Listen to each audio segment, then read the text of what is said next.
Bonjour à tous et bienvenue pour cet autre numéro de Voix d'experts, le podcast de ceux qui inspirent le présent et construisent l'avenir. C'est un plaisir de vous retrouver sur cette chaîne YouTube que vous suivez habituellement. Et comme vous le savez, à ce rendez-vous, nous recevons les meilleurs experts de leur domaine, plus principalement des ingénieurs, des scientifiques qui construisent au travers de leurs idées, de leurs concepts et de leurs œuvres le présent et qui certainement sont des modèles pour inspirer des plus jeunes pour les générations à venir. Aujourd'hui, nous recevons un expert parmi les plus émérites qu'il y a en Côte d'Ivoire. Pour ceux qui suivent de près l'actualité parmi les ingénieurs, il y a quelque temps, l'INPHB, donc l'Institut national polytechnique, a consacré un nouveau directeur de l'École supérieure des travaux publics. Tout aussi jeune, mais très qualifié, 20 ans qu'il exerce dans le domaine des travaux publics. Il a même exercé au gouvernement de Côte d'Ivoire, au ministère de l'Assainissement. Vous en aurez tous les détails. Mesdames et messieurs, aujourd'hui, nous n'avons non moins que le directeur de l'École supérieure des travaux publics de l'INPHB. Donc, nous sommes avec Monsieur Juste Claire Nzi. Monsieur Juste Claire, bienvenue. Merci beaucoup. C'est un plaisir pour nous de vous recevoir. Le plaisir est partagé, parce que c'est un honneur pour moi, effectivement, de faire partie de vos invités sur ce plateau prestigieux et donner donc la possibilité donc de donner des conseils, des orientations, faire un peu un point sur un overview sur mon parcours professionnel et pourra donc inspirer certaines jeunes générations. Voix d'expert, comme on le dit, on reçoit des personnes qui ont, on va dire, une expertise acquise et solide. Est-ce que vous direz qu'en 20 ans de pratique des métiers des travaux publics, parce que vous êtes diplômé depuis 2006 de l'INPHB, est-ce que vous direz qu'en 20 ans, vous avez suffisamment d'expertise? Bon, je ne dirais pas suffisamment, mais j'ai une expertise consolidée, avérée et qui est donc accomplie. Donc, je suis fier effectivement de ce que je peux apporter dans le milieu avec certitude. Donc, j'ai toujours fait effectivement du meilleur, d'aller de l'avant donc dans l'amélioration continue. Donc, c'est vraiment cette dynamique-là qui m'anime dans ce domaine. Je ne dirais pas 20 ans exhaustifs en matière donc d'expérience réussie, mais 20 ans, on finit toujours par donc se développer, se déployer et augmenter donc son potentiel. On reconnaît l'humilité des experts, hein. Ça, c'est toujours comme ça. Quand on est S'il vous expert, on se dit, ouais, on n'est jamais totalement expert. plaît, bien sûr. D'accord. Alors, vous avez une particularité, Monsieur Nzi. Vous êtes issu de l'École supérieure des travaux publics, de l'INPHB, et vous êtes aujourd'hui directeur de l'École supérieure des travaux publics de l'INPHB. On va dire, est-ce qu'il y a un sentiment particulier qu'on ressent quand on est dans cette position? Oui, c'est la fierté. Mm. C'est donc une très grande responsabilité de diriger donc une école, donc l'USTP, et d'en être aujourd'hui le gardien Mm. donc de l'héritage. Et l'idée derrière, c'est de continuer à faire évoluer le curriculum de formation, de permettre donc à ceux qui choisissent le parcours de travaux publics dans ce secteur bâtiment et travaux publics soient fiers Mhm. donc de rester et donc permettre de déployer notamment tout le potentiel pour que nos étudiants qui sont nos produits, la matière première, soient effectivement à l'aise et puissent acquérir ou quérir tout le savoir Mhm. réellement arrimé donc aux sciences fondamentales et de pouvoir donc exercer dans le métier en bâtissant donc un avenir sûr et meilleur. D'accord. Alors, vous avez dit quelque chose à l'instant, ceux qui choisissent C'est de ça, s'orienter. exactement. Alors, on est porté, on va dire, on va revenir sur vous, votre parcours. C'est ça. Vous avez choisi, après le bac, de faire les travaux publics. On se demande, mais à l'époque, 20 ans en arrière, certainement, les choix s'ouvraient. Je pense qu'on avait ce qu'on appelait les NT C'est ça. qui s'ouvraient également. Il y avait tout ce domaine de compétences. Bien Et sûr. vous choisissez les travaux publics. Oui, j'avoue que c'était pas véritablement un choix à l'époque. En fait, Mhm. on n'avait pas d'orientation ou de visibilité un peu sur Mhm. la portée des différents métiers Mhm. où, en fait, nous sommes arrivés en classe préparatoire, hein, après donc le recrutement. Et à l'issue donc des classes préparatoires, il fallait donc Mhm. réussir au concours et accéder donc à des classes préparatoires. J'avoue qu'avec le recul, j'ai réalisé en fait que j'ai été préparé d'une certaine manière, donc par un ami, Mhm. donc de la classe de terminale, qui à l'époque me vantait les exploits d'un aîné hein, que Mhm. j'ai eu l'opportunité donc de rencontrer lors de mon passage au Bureau national d'études techniques et de développement, Le Bénet. le BNET. Mhm. Voilà, et je n'ai pas forcément vérifié, parce que je l'ai salué, je n'ai pas vérifié la Tout, véracité tout de ce qu'on tout ce raconte. qu'il m'a dit, tout ce qu'il Et a qu'est-ce que raconté. disait la légende sur l'aîné?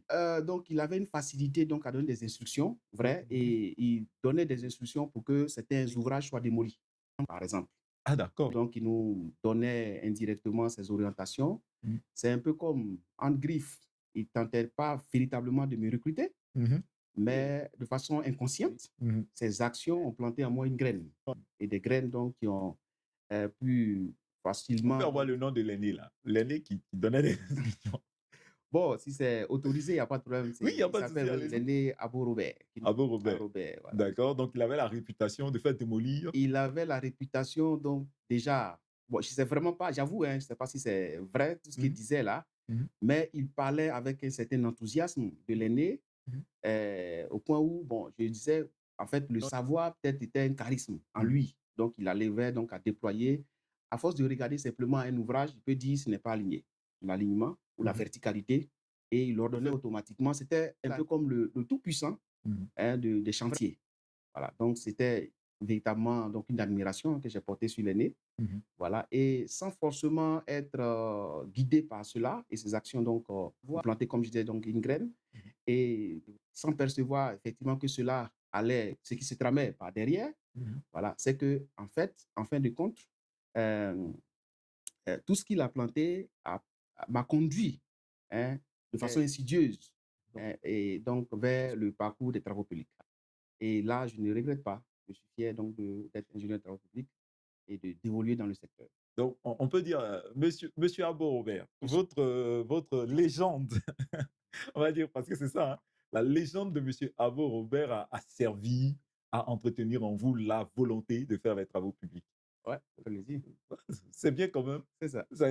Ça, c'est une légende de rigueur, on va le dire, à l'époque, on va dire. C'est la rigueur, effectivement, c'est beaucoup plus de rigueur, du charisme, Mhm. voilà, et Et ça montrait vraiment une grosse expérience parce ça que montre. pour regarder à l'œil et décider que, ou du moins dire que tel bâtiment ne respectait pas les normes, ça, c'est vraiment beaucoup C'est pas d'expérience. évident. Donc, quand je suis entré donc dans le secteur, Mhm. en fait, on a besoin d'outils, en réalité, D'accord. pour faire des auscultations approfondies. Mhm. Bon, j'avoue que lui, il racontait un peu ces histoires-là, sans véritablement de lien, parce que c'est peut-être ce qu'il a entendu. Vous Mhm. savez, dans la vie, ce qu'on entend, on peut le convertir de plusieurs manières. Mhm. Voilà. Donc, bon, on viendra sur, on va dire, votre expérience professionnelle, si également, effectivement, comment on fait pour démolir un bâtiment ou une construction. Mais là, vous entrez à l'INPHP, Ouais. vous êtes à l'école préparatoire, c'est là-bas que vous entendez ces histoires et donc vous décidez Non, de j'ai plutôt entendu ces histoires en classe de terminale C. terminale. Ouais. D'accord. Et donc, vous arrivez, on va dire, En classe en préparatoire. classe préparatoire. L'environnement là-bas, c'est différent. Comment la formation se passe et quelle est l'expérience qui vous a marqué le plus là-bas? Bon, les On dit classes, toujours que les élèves de l'INP pleurent à la première année. c'est ça. Bon, les classes préparatoires, comme son nom l'indique, hein, ils Mhm. vous préparent donc à accéder aux grandes écoles. Mais Mhm. c'est vraiment une préparation technique, Mhm. intellectuelle, Mhm. une préparation souvent spirituelle. Lorsque vous Comment? sortez même des classes préparatoires, Mhm. vous avez en vous certains soft skills ou des potentialités donc à travailler sous pression. Mhm. Mhm. Voilà. Et à ne pas abandonner. Enfin, Mhm. ça, c'est vraiment le sentiment et l'acquis que j'ai pu enregistrer donc, au niveau des classes préparatoires. Les classes préparatoires forgent en vous, en fait, euh, enfin, des vecteurs ou des aptitudes, Mhm. hein, qui vous permettent déjà d'affronter tout domaine, hein, lié donc aux sciences fondamentales et de pouvoir vous déployer dans tout type de secteur. Et ça, c'est vraiment l'un des avantages qu'on a pu avoir au niveau des classes préparatoires. Mhm. Le travail sous pression, ne jamais abandonner, never give up. Le travail sous pression, ça représente quoi, par exemple? De longues heures d'études ou vraiment des veillées de capi, comme on le dit, de capi. Est-ce que ça arrivait qu'on enchaîne 2, 3, 2 capis? Oui, ça arrive. En classe préparatoire, parce qu'à l'autre époque, c'était en fait des coopérants, Mhm. donc français, qui nous secouaient.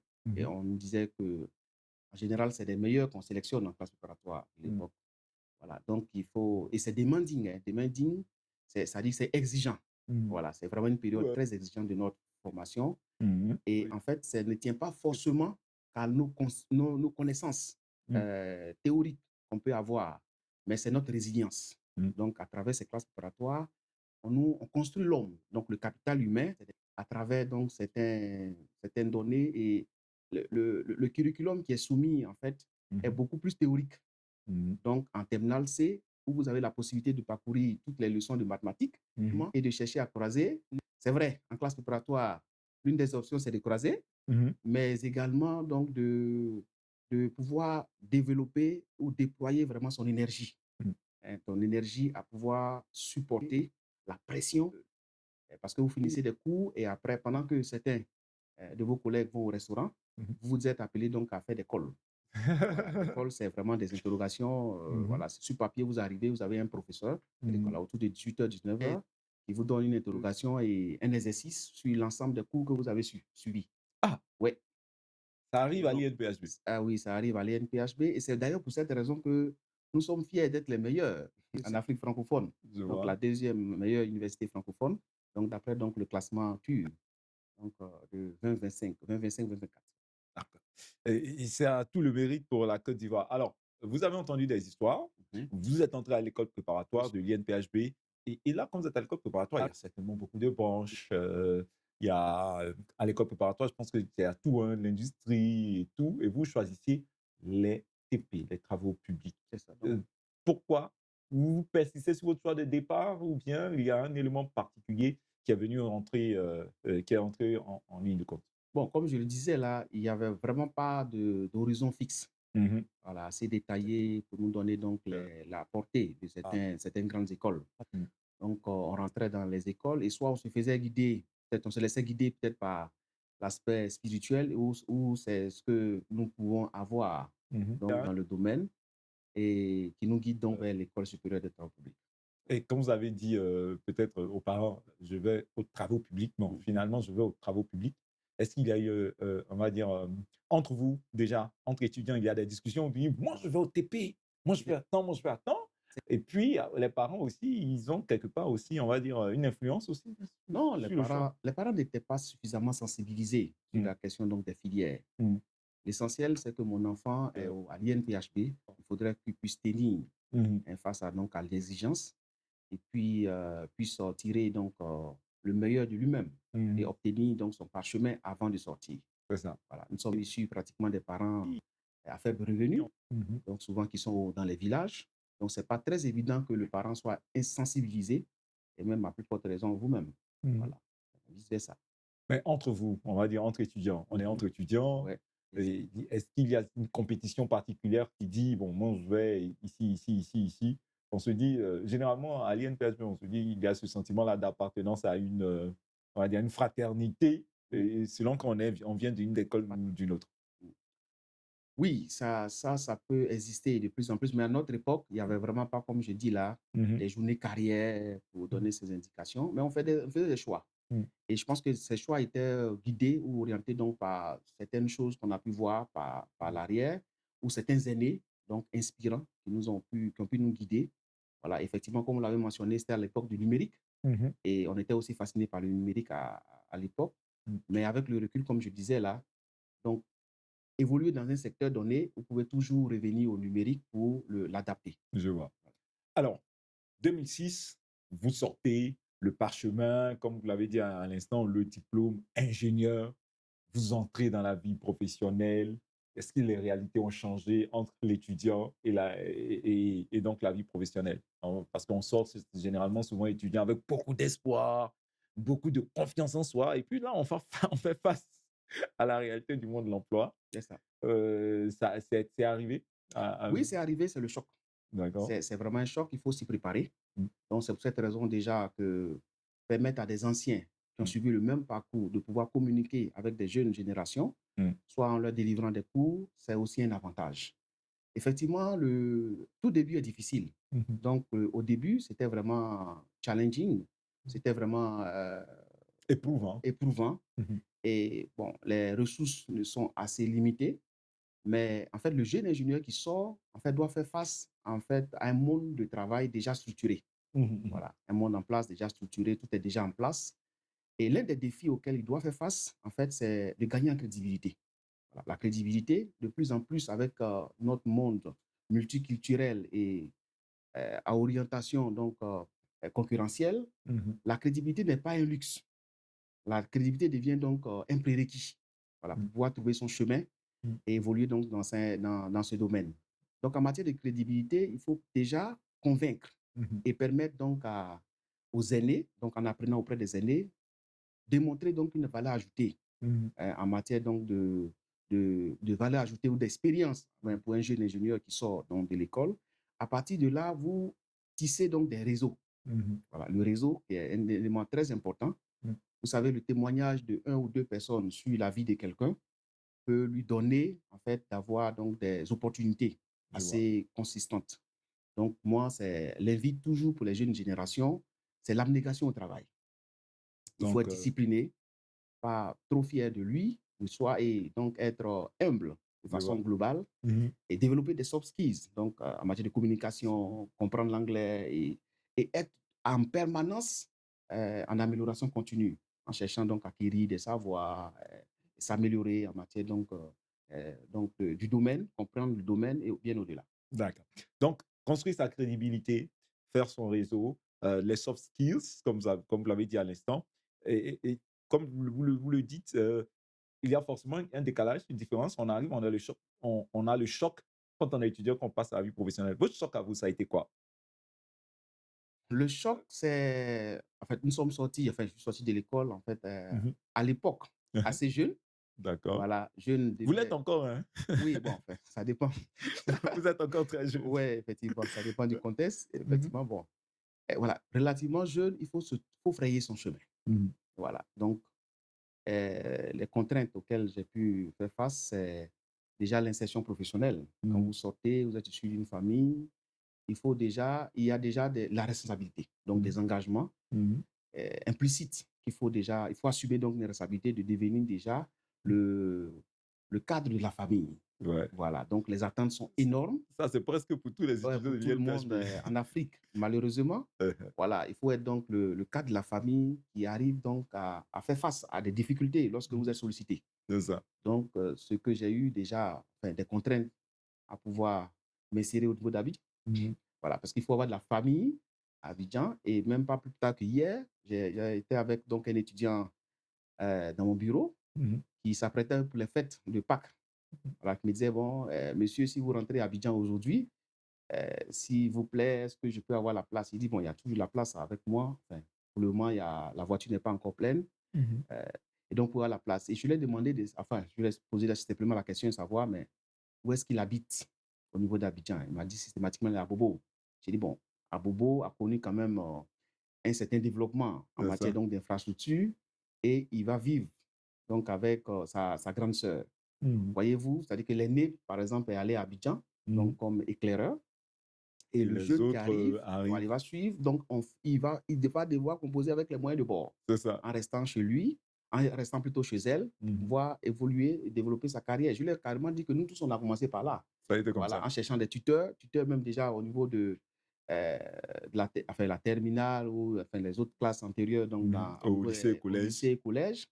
Mais quand vous sortez de l'école, vous aussi cherchez des tuteurs. C'est Par ça. moment, des gens assez que je voudrais saluer au passage, hein, qui ont été vraiment très humains, Disponible. disponibles pour vous accueillir. Mmh. Et le jeune ingénieur, logiquement, on dit le jeune cadre dynamique, devrait donc pouvoir se frayer sur le chemin assez rapidement et Mmh. s'insérer C'est de ça. façon professionnelle dans le monde du travail. Mmh. Voilà. Donc, on a eu à faire face donc, à certaines contraintes Mmh. de l'époque. Voilà. Trouver le premier emploi, Mmh. arriver donc à assurer, gagner en crédibilité, Et tout ça. bâtir donc son expérience, donc une carrière réussie. Mmh. Et puis, ainsi, vous avez donc la possibilité ou l'opportunité Mmh. de pouvoir bénéficier de cette expérience-là pour vous insérer à tous les niveaux où vous en avez envie.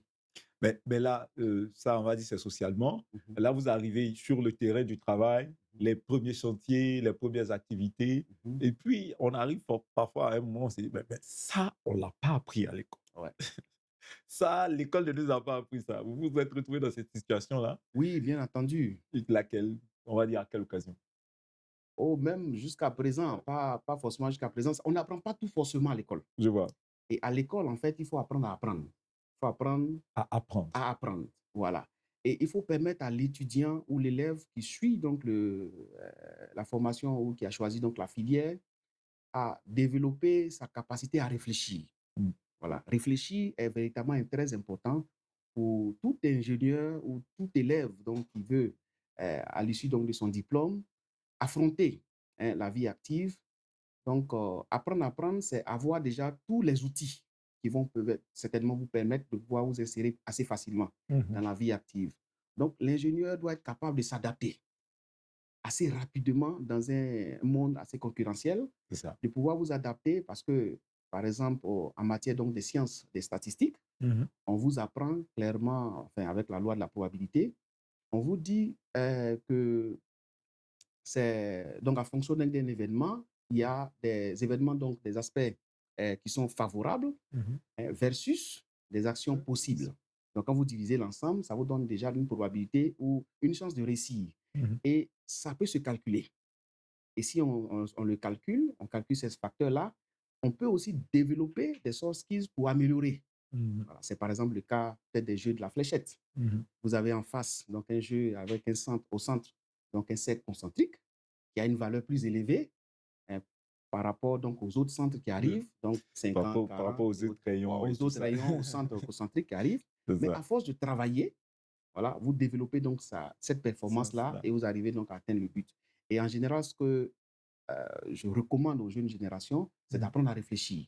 Mhm. Apprendre à réfléchir, à écrire clairement leurs objectifs Mhm. avec plus de clarté. Mhm. Donc, une fois vous écrivez, vous mettez sous la forme de clarté, il faut se focaliser Mhm. voilà, sur l'objectif donc, qui est écrit.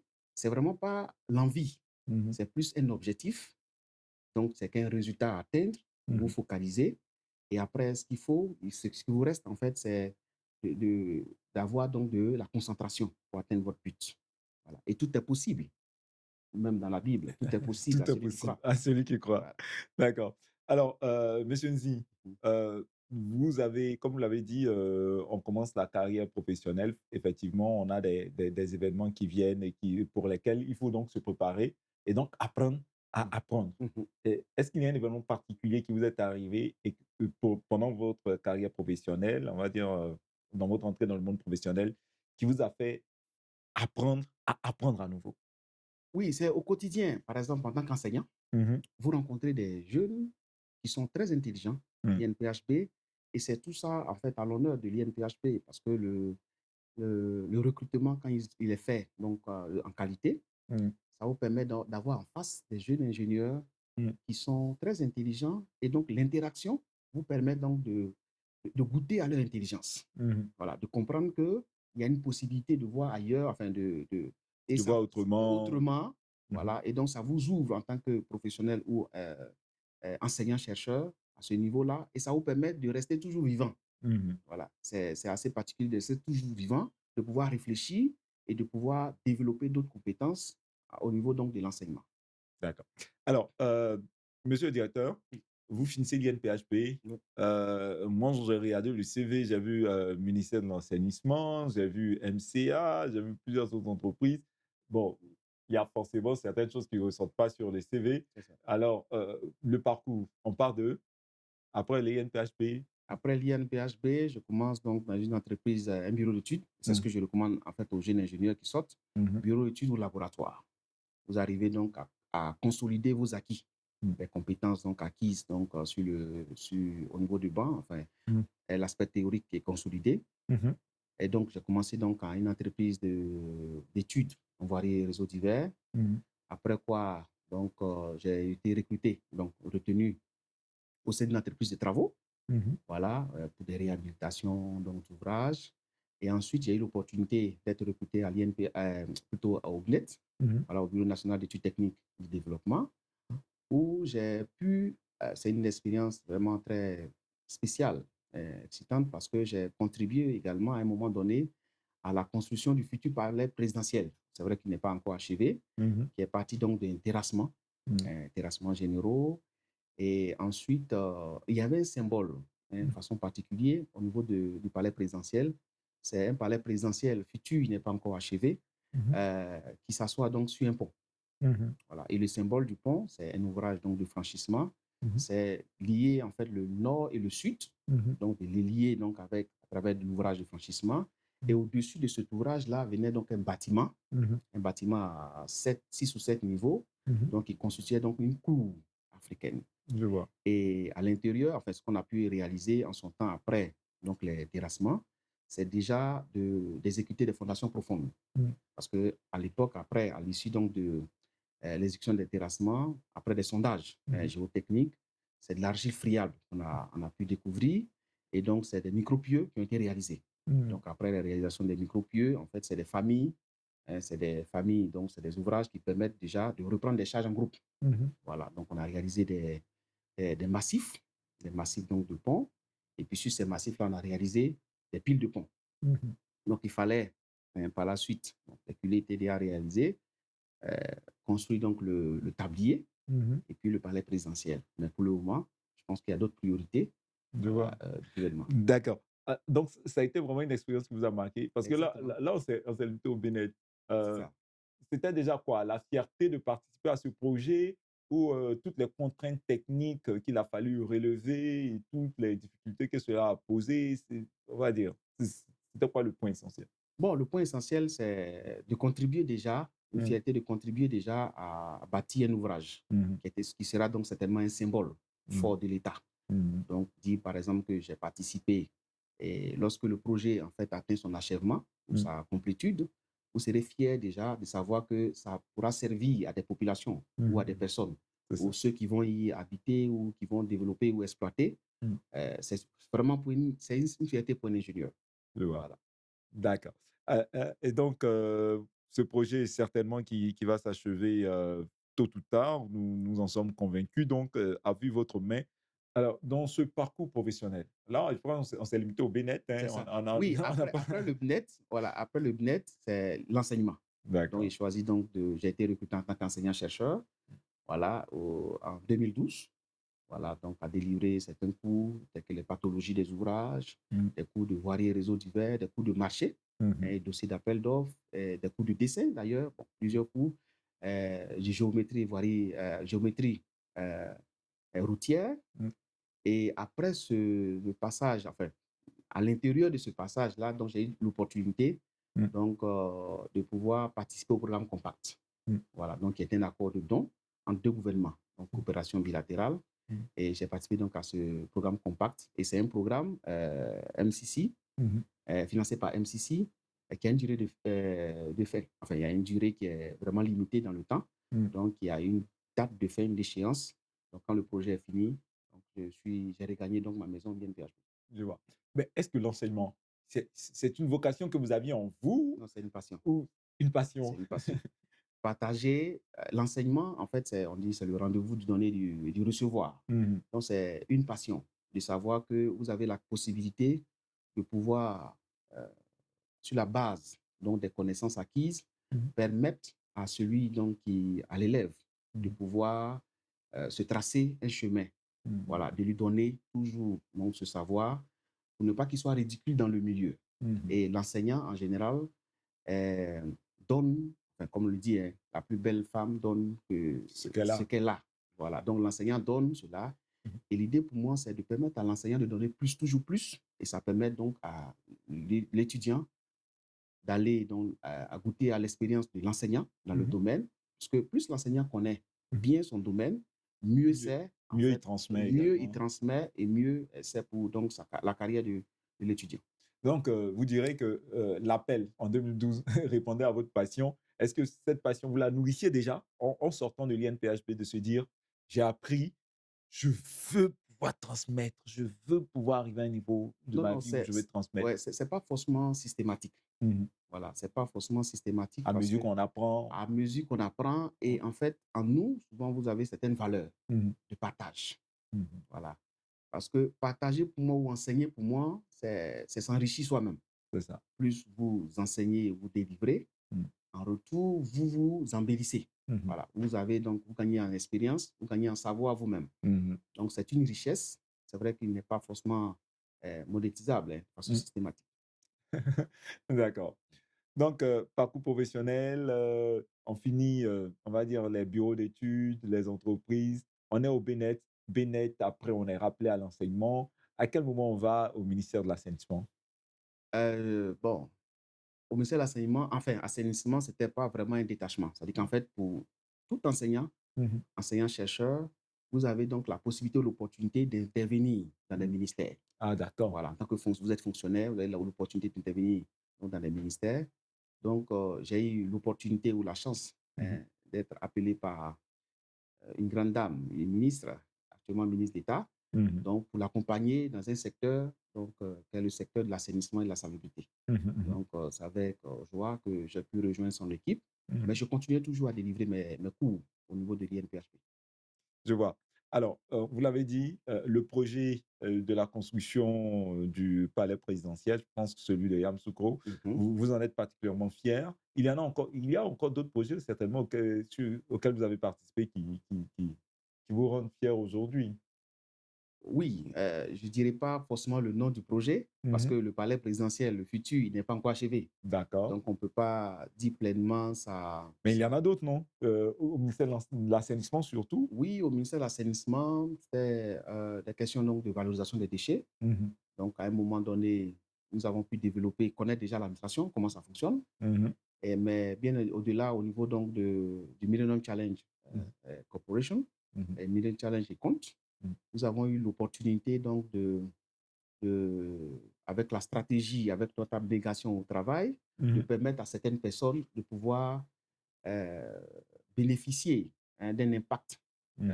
quelconque d'une certaine manière donc dans sa vie et au quotidien. Voilà. Permettre à des gens, par exemple, de bénéficier donc, d'une formation et un double diplôme aussi Mmh. également pour leur permettre déjà de continuer leur carrière, d'être au niveau des Nord-Américains. Mmh. C'est une fierté à ce niveau parce que le diplôme canadien, il n'est pas délivré, il n'a jamais été délivré en Côte d'Ivoire, Mmh. ni en Afrique, et Je même vois. en Europe. Donc, c'est une fierté pour moi. Et c'était un format donc, de formation continue, une Mmh. formation continue diplômante, donc qui a permis déjà avec des partenaires institutionnels tels que l'INPHB et l'NCA de Mmh. pouvoir permettre à des personnes, euh, à des ingénieurs ivoiriens d'être Mmh. diplômés. Donc, à eux de pouvoir continuer leur carrière Mmh. et dans la continuité, bon, savoir en fait ce qu'ils peuvent en faire en matière Mmh. donc de parchemins qui sont reçus. Je vois. Alors, de votre expérience d'ingénieur, comme tout ingénieur, hein, vous adorez le terrain, Ouais. ça c'est évident. Alors, de toutes les expériences que vous avez eues sur le terrain, laquelle laquelle, vous a le plus appris et laquelle vous a le plus marqué? Bon, j'avoue que j'apprends plus quand un projet, vous entrez dans un projet Mmh. dans lequel, en fait, tout ne se passe pas forcément comme prévu. On aime les problèmes, les défis. Voilà, Ça on aime les c'est un ingénieur typique ça, exactement. On aime les problèmes et on gagne en expérience. c'est ça. Donc, on gagne en expérience. Et comme j'aime bien réfléchir, j'aime bien aller vraiment dans des choses, Chercher les solutions. chercher des solutions, ça, c'est l'ingénieur, c'est le génie. Voilà. Voilà. Et le génie au niveau donc, du civil, Mmh mh. c'est un peu ça. Au niveau donc de MC et Côte d'Ivoire, ça a Mmh. été vraiment une très belle expérience Mmh. de savoir que je pouvais déplacer mes limites, aller au-delà de mes limites. Parce Mmh. qu'à un moment donné, c'est de la résilience. Comme je Mmh. dis en classe préparatoire, on vous a équipé. Et c'est avec la passion que vous travaillez. Parce que vous ne réussirez dans votre carrière qu'avec une passion.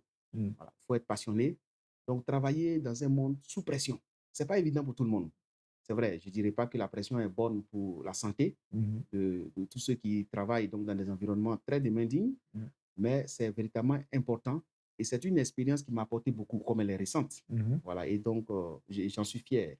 Effectivement. Non, mais tous les environnements professionnels sont contraignants, hein, Pas qu'on le souhaite forcément. d'une manière, pas Pas forcément. forcément. C'est-à-dire qu'en Est-ce fait, qu'il mmh il y a des gens qui souvent, excusez-moi, allez-y, qui on ne, partage les expériences. qui n'arrivent pas à travailler de façon honnête, Ah qui d'accord, essaient de de se tricher un faufiler, de peu. tricher. Mais dans un environnement du compact, si vous voulez vraiment délivrer, Mmh. avoir donc des livrables, des résultats, Mmh. il faut être sérieux et vous avez simplement qu'à travailler sous pression. Mais il y a Mmh. des gens qui peuvent forcément enfin, travailler à limiter la pression, en Mmh. fait, à ne pas vraiment rendre ce qu'ils ont à rendre. Je Et vois. ça crée de la lourdeur au niveau du workflow global de l'entreprise. Voilà.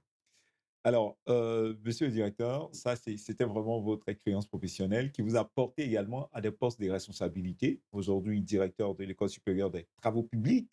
de l'INPHP. C'est vraiment un gros mérite. Et puis également, comme vous le disiez à l'instant, donc au ministère de l'Assainissement, et également dans le programme NCA, sur lequel nous allons revenir dans quelques instants. Mais de toutes ces fonctions, on va dire, toutes ces fonctions et toutes ces responsabilités, toutes ces expériences, qu'est-ce que vous avez, quelles leçons, on va dire, aujourd'hui, quand on regarde de manière sum up, on va dire, de manière summarisée, bon, résumé, voilà. Je vois. Bon, je pense que monsieur le directeur est en train de me transmettre des anglicismes, mais bon, on va rester français. C'est ça. Donc, de manière résumée, donc, quelles sont, on va dire, quelques leçons que ces responsabilités, ces fonctions vous ont permis donc, de D'acquérir, comprendre? de comprendre. Bon, c'est la rigueur et la discipline. Mmh. C'est de savoir que l'expérience ou la connaissance technique seule ne suffit pas. Mmh mh. Voilà. C'est vrai on sort ingénieur, on a besoin de développer d'autres compétences. Mmh mh. Peut-être qu'on peut les considérer comme transversales, Mmh. mais c'est vraiment important pour pouvoir s'insérer ou dans certains milieux. Mmh. Voilà. Il vous faut une dose de diplomatie, Mmh. il vous faut une bonne intelligence émotionnelle, Mmh. voilà. Il vous faut de l'amour et de la passion Mmh. dans ce que vous faites. Et il faut avoir une bonne qualité de Mmh. relations humaines. Mmh. Voilà, ça, c'est et une bonne aptitude, Mmh. donc à une sensibilité donc à la communication, pour Mmh. pouvoir communiquer vrai, communiquer juste. Et l'un des aspects, c'est l'écoute, hein, l'écoute active. Voilà, ça veut dire qu'il ne faut pas écouter forcément pour répondre. Il faut prendre le temps de comprendre. Je vois. Il faut prendre le temps de lire ce qu'on vous soumet, de comprendre, de Mmh. vous approprier tout ce on vous soumet comme document avant de réagir. Je vois. Voilà, avant de réagir et donc d'agir donc efficacement et d'agir bien. Voilà. Donc, j'ai appris mieux me connaître. Mmh. Voilà, à mieux me connaître, c'est un ensemble, donc une kyrielle d'expériences qui ont permis déjà qui m'a permis déjà de mieux me configurer, Mmh. mieux me connaître et de connaître mon potentiel. Plus vous vous connaissez, plus vous avez la possibilité de pouvoir euh, rechercher donc des points faibles, Mmh. voilà, pour pouvoir vous améliorer. Voilà, donc c'est ce que cela m'a apporté. Et à la rigueur, par exemple, je vous donne un exemple, hein. Mmh. Le rendez-vous ayant été fixé, Mmh. je n'ai pas objecté. Mmh. J'ai même accepté l'heure qui était fixée. Mmh. Voilà, si vous avez bien remarqué, je suis arrivé avant l'heure. Avant l'heure, Voilà, effectivement. donc Donc, ça fait partie voilà, des j'ai appris effectivement à à respecter la minute la minute près, près. le millimètre près qui Ouais, décale. C'est tout exactement. un bâtiment qui Exactement. Donc, je pense que c'est des valeurs Mmh. que nous devions entretenir ou avoir dans notre société. Mmh. La discipline, le respect des engagements Mmh. et puis le respect de la parole donnée. Je vois. L'heure, c'est l'heure. Il n'y a pas une heure africaine. Voilà. D'accord. Est-ce que dans votre parcours, il vous est arrivé, on va dire, de rencontrer des ingénieurs qui, on va au-delà de tout ce que vous avez cité, se focalisent uniquement sur, leurs compétences techniques et pratiques et puis bon, le reste? Non, il ne va pas aller loin. Mmh. Un ingénieur, à un moment donné, en fonction du nombre d'années d'expérience Mmh. que vous avez, vous êtes obligé de développer des connaissances transversales. Mmh. Voilà. Vous êtes obligé soit de vous renforcer, donc renforcement des capacités, soit au niveau de l'anglais. C'est vraiment pas se limiter à la connaissance technique, c'est se limiter soi-même, c'est limiter sa carrière. Mmh. Mmh. Donc, il faut aller au-delà de ce qu'on vous a appris, Mmh. puisque vous avez une bonne base. Et Mmh. l'avantage pour tout ingénieur qui sort de l'INPHB, Mmh. c'est qu'il a bénéficié donc d'une formation assez très bonne, Mmh. assez Assez solide, pointu, on va le dire. pointilleuse, une formation rigoureuse, Mmh. voilà, exigeante, et qui a forgé en lui des aptitudes. C'est ça. Voilà. Donc, l'ingénieur qui va rester comme tel, focus sur des calculs, c'est l'ingénieur qui n'a pas compris. Voilà. Qui n'a pas compris la leçon, qui n'a pas compris l'avenir. Parce que l'avenir, c'est une mutation, le monde change. C'est ça. À tout moment, il faut s'adapter. La connaissance, par exemple, des outils numériques. Voilà. La sensibilité, par exemple, aux aspects environnementaux et Mmh. sociaux. Donc, l'ingénieur doit être capable donc d'être sensible, doit être proactif. Mmh. Voilà, dans tous ces milieux-là, pour pouvoir s'adapter. Voilà. Et donc ne pas être que focus sur la science. Alors, on va venir, on en vient maintenant au programme MCA. Mm, Donc, MCA, vous êtes le directeur institutionnel, je pense, c'est ça? c'est ça. Voilà, c'est le bon titre. Donc, directeur institutionnel du MCA. Mhm. on va entrer en profondeur. Le MCA, c'est quoi déjà? Le MCA, c'est le Millennium Challenge Account. Et le Millennium Challenge Account, c'est un programme issu d'une coopération bilatérale. Mmh. Par exemple, quand un pays accède donc à... C'est un accord de don. Un accord de don en fonction donc de ses caractéristiques ou des critères qu'il doit remplir vis-à-vis donc de ce secteur ou donc bénéficier donc des financements du Millennium Challenge Corporation. C'est un accord de don entre deux pays. Donc le gouvernement, par exemple, de Côte d'Ivoire et le gouvernement des États-Unis. Et ce programme est financé sous forme de dons par un organisme qu'on appelle le Millennium Challenge Corporation. Donc Voilà. le MCC. C'est MCC. Et c'est l'un des bailleurs, bon, je ne dirais pas bailleur parce qu'il ne fonctionne pas comme un bailleur classique, tel que la SFI ou la Banque mondiale. C'est un bailleur qui a des standards très relevés, élevés. Et je dirais que c'est un bailleur qui est le bailleur le plus exigeant de la planète, ou peut-être je vous dis dans le monde, parce que ces exigences sont focus au niveau, sur pratiquement la gouvernance. La gouvernance, les passations de marché, le suivi, évaluation, et des questions environnementales et des questions sociales. Et il y a l'un des facteurs qui est véritablement très déterminant et qui ressort donc de tous ceux qui ont travaillé au niveau des programmes compacts, c'est le délai. Le délai. Voilà, le délai, on associe le délai à des indicateurs de performance. Donc, Ce qui n'arrive pas forcément dans ce les autres qui programmes. n'arrive presque même pas dans certains programmes qui s'étalent sur le temps, mais vous êtes limité derrière la contrainte du temps. Et il y a des requirements, des guidelines qu'il faut respecter au niveau donc de MCC. C'est un don. Mais ce don, comment il se passe? Ça veut dire que c'est donnant-donnant. En réalité, vous vous engagez. Donc, on appelle le covenant. L'État de Côte d'Ivoire s'est engagé à réaliser à son niveau certaines réformes. Donc, c'est un mécanisme qu'on appelle le QDRP, voilà, le Quarterly Disbursement Request Proposal. Donc, en fait, c'est une requête pour le financement du trimestre. Rien n'est acquis, en fait, dans un programme compact parce que chaque trimestre, vous deviez remplir certaines obligations. Vous exprimez vos besoins en matière donc de budget. Ils vont vous l'accorder sous prétexte, enfin, sous réserve plutôt, voilà, sous condition, excusez-moi, sous condition de satisfaire à vos engagements, vos propres engagements que vous avez pris à l'intérieur de l'accord. Et il y a certains engagements qui deviennent souvent des CPs. Les CPs, c'est des conditions précédentes. Conditions précédentes, c'est des conditions préalables à des décaissements. Ça veut dire que vous soumettez vos besoins en ressources financières, y compris même les salaires, mais il faut remplir au préalable donc certaines conditions. Donc, Et donc, quand vous remplissez ces conditions, il y a ce qu'on appelle la TFP, donc le décaissement de ce que vous avez demandé. Donc, à l'intérieur, vous travaillez en respectant les guidelines donc, de ce bailleur. Donc, ça a été une passion. Voilà, parce que tout ingénieur aime bien travailler, mais c'était le lieu vraiment, le summum de la pression. Je vois. Le summum de la pression, le summum de la responsabilité. Et à ce niveau, c'est les résultats qu'on attend. Et cela m'a permis déjà d'aimer travailler en orientant donc toutes mes actions vers les résultats. Je vois. Donc, travail, la gestion orientée, axée sur le résultat. Je vois.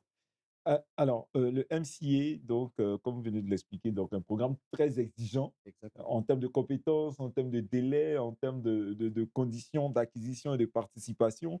Vous, en tant que directeur institutionnel, c'est quoi le rôle ou qu'est-ce qui est contenu dans la fonction du directeur institutionnel? OK. Le directeur institutionnel, déjà au niveau du programme Compact, c'est 2 grands projets. Donc, c'est un programme, donc je vais revenir un peu sur les financements. En fait, la vision ou l'objectif du programme, c'est de réduire la pauvreté par la croissance économique. C'est-à-dire, c'est à travers donc, des investissements ciblés dans des secteurs tels que l'agriculture, tels que le transport et l'énergie. Mais dans votre cas, c'était quel secteur? Le transport. Le transport. Voilà, c'était de façon globale le transport, mais à l'intérieur du transport, c'est de réduire la pauvreté par la croissance. Donc, à l'intérieur du compact ivoirien, le compact bilatéral, c'est le transport et l'éducation. Le transport, au niveau du transport, j'intervenais donc au niveau du projet transport qu'on a appelé le projet Abidjan Transport. Et le projet Abidjan Transport avait pour objectif de réduire les coûts d'exploitation des véhicules. au niveau donc d'Abidjan, de réduire les coûts d'exploitation du véhicule, de transmettre certaines valeurs qui sont essentielles donc à la gestion des actifs, donc des infrastructures. Et en réduisant les coûts d'exploitation, donc ça passe donc par l'aménagement de certaines artères structurantes au niveau de la ville d'Abidjan. Et cela passe donc par la mobilité qui est offerte et la sécurité pour des usagers donc des véhicules. Donc, en tant que directeur institutionnel, mon rôle, en fait, ou le rôle central que je jouais, c'est déjà de coordonner toutes les opérations de formation. Ça fait beaucoup, hein? Ça fait beaucoup. Toutes les opérations de formation, pendant l'implémentation du programme, c'est déjà permettre à tous les employés du gouvernement qui exercent en lien avec le transport de pouvoir bénéficier de compétences. Donc, nous avons démarré avec, c'est de coordonner tous les consultants qui étaient recrutés.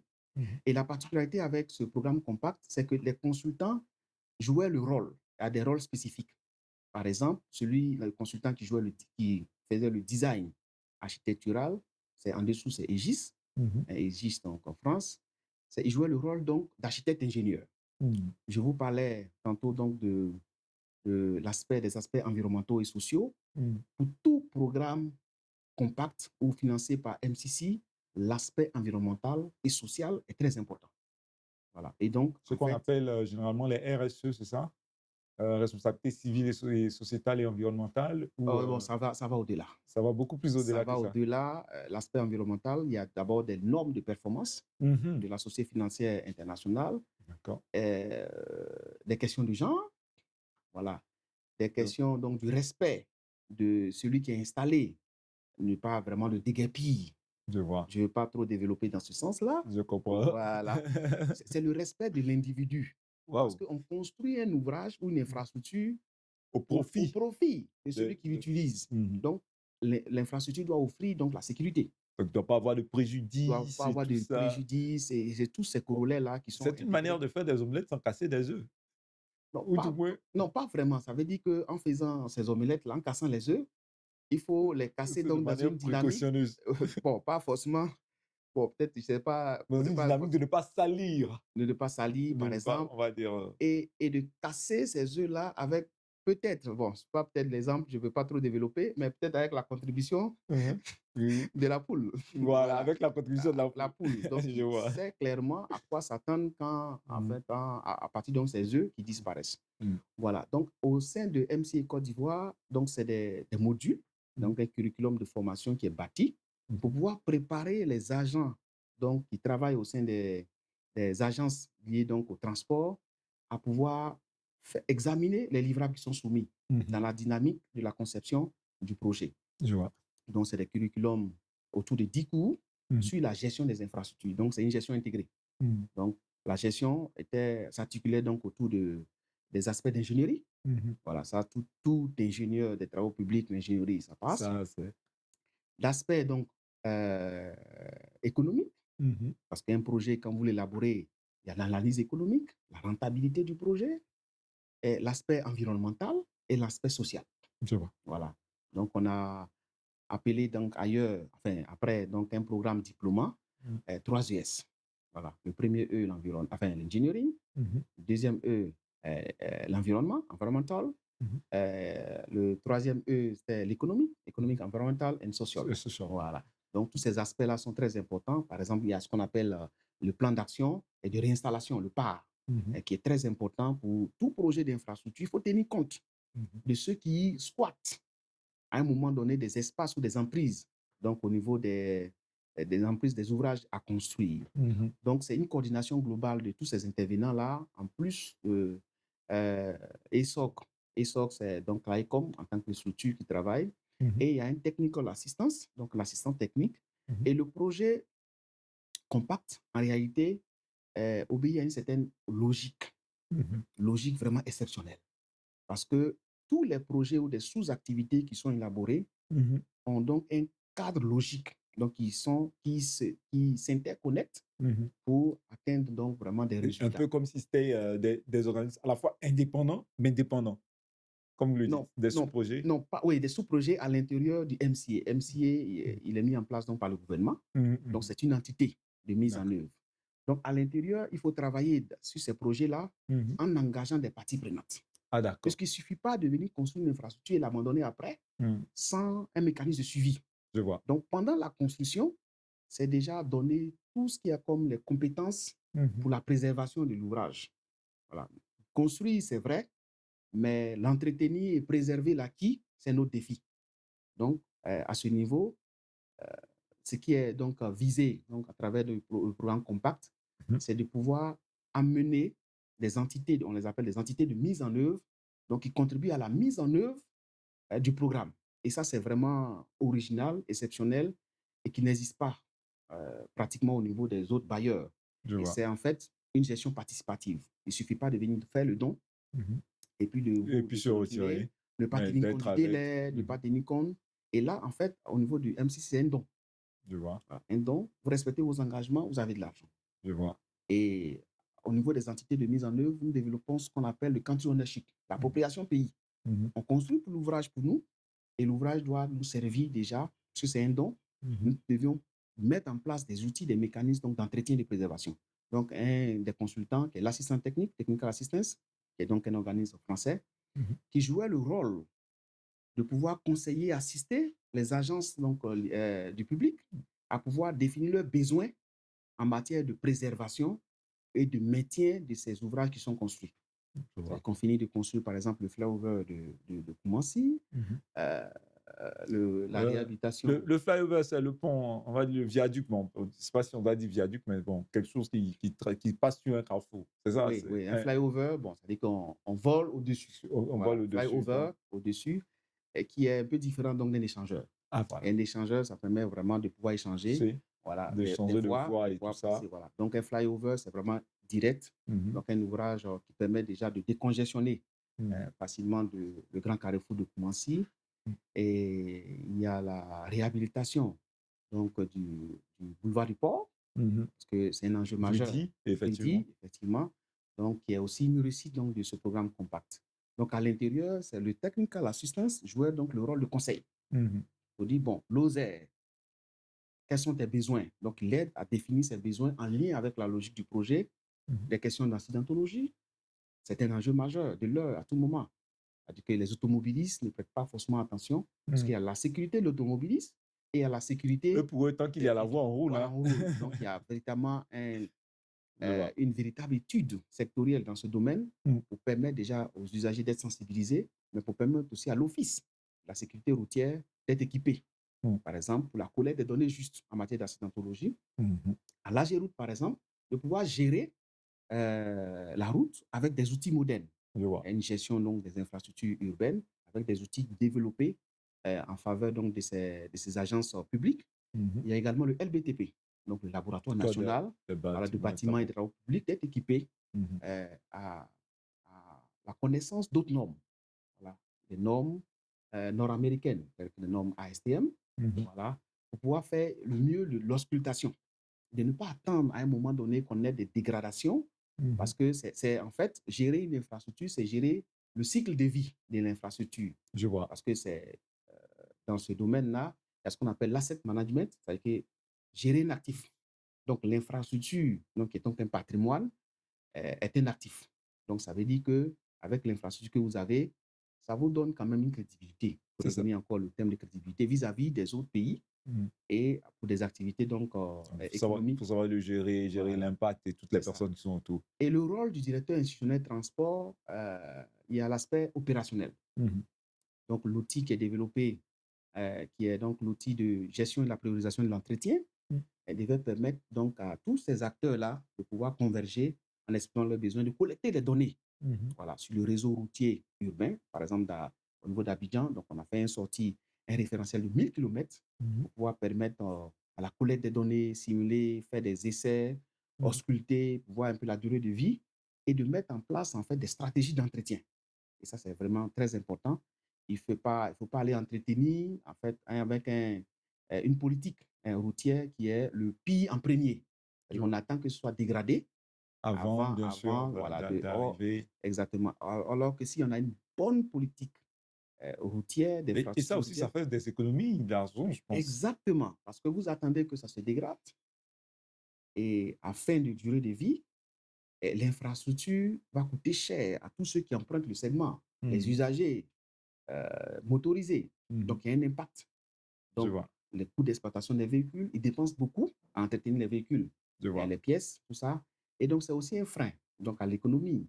Permettre déjà de passer plus de temps. Et c'est Mmh. pourquoi, en fait, il faut saluer les efforts du gouvernement à améliorer le réseau routier urbain Mmh. ou le réseau routier primaire. Mmh. Donc, au niveau de la Côte d'Ivoire, ça permettra déjà de relier facilement des zones Mmh. ou de désenclaver certaines zones à fort potentiel, par exemple agricole, où on peut déployer vraiment le potentiel qui se trouve au sein de ces De villes. ces Voilà, localités-là. ces localités permettent déjà à l'individu qui travaille Mmh. d'aller facilement au village. Ça, c'est un atout. Et de revenir, donc de ne pas prendre 2 jours de repos De pour ne aller aux pas prendre funérailles. exactement 2 jours de repos, Ça, on est c'est créer spécialiste. véritablement de l'attractivité. Je Voilà. vois. Et donc, à la surveillance du Mmh. réseau routier, on sait déjà comment on fait la programmation. Je vois. Ça peut être une programmation pluriannuelle. On dit, bon, on sait dégager du budget. Mmh. Et au fil des années, on arrive donc à maîtriser le budget qui est déployé Mmh. pour l'entretien des routes. Je vois. Parce qu'en fait, si vous attendez que l'ouvrage atteigne donc sa durée de vie, vous êtes obligé de dégager des montants plus élevés. Voilà.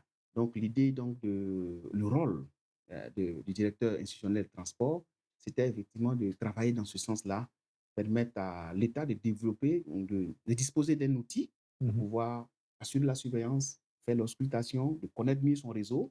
Et plus on connaît mieux, même un peu comme un malade, plus vous le connaissez, vous arrivez donc à diagnostiquer le mal, Diagnostiquer. vous arrivez donc à adresser la problématique en lui conseillant ou en prescrivant donc, les médicaments qu'il Les faut. médicaments qu'il faut. Alors, mesdames et messieurs, on vient d'assister, hein, en quelques minutes à on vient de voir l'enseignant parce que c'est vrai qu'on est en train de définir le rôle, mais C'est ça. il est entré en profondeur et nous, ça nous fait plaisir, hein, C'est de ça. savoir tous ces détails-là.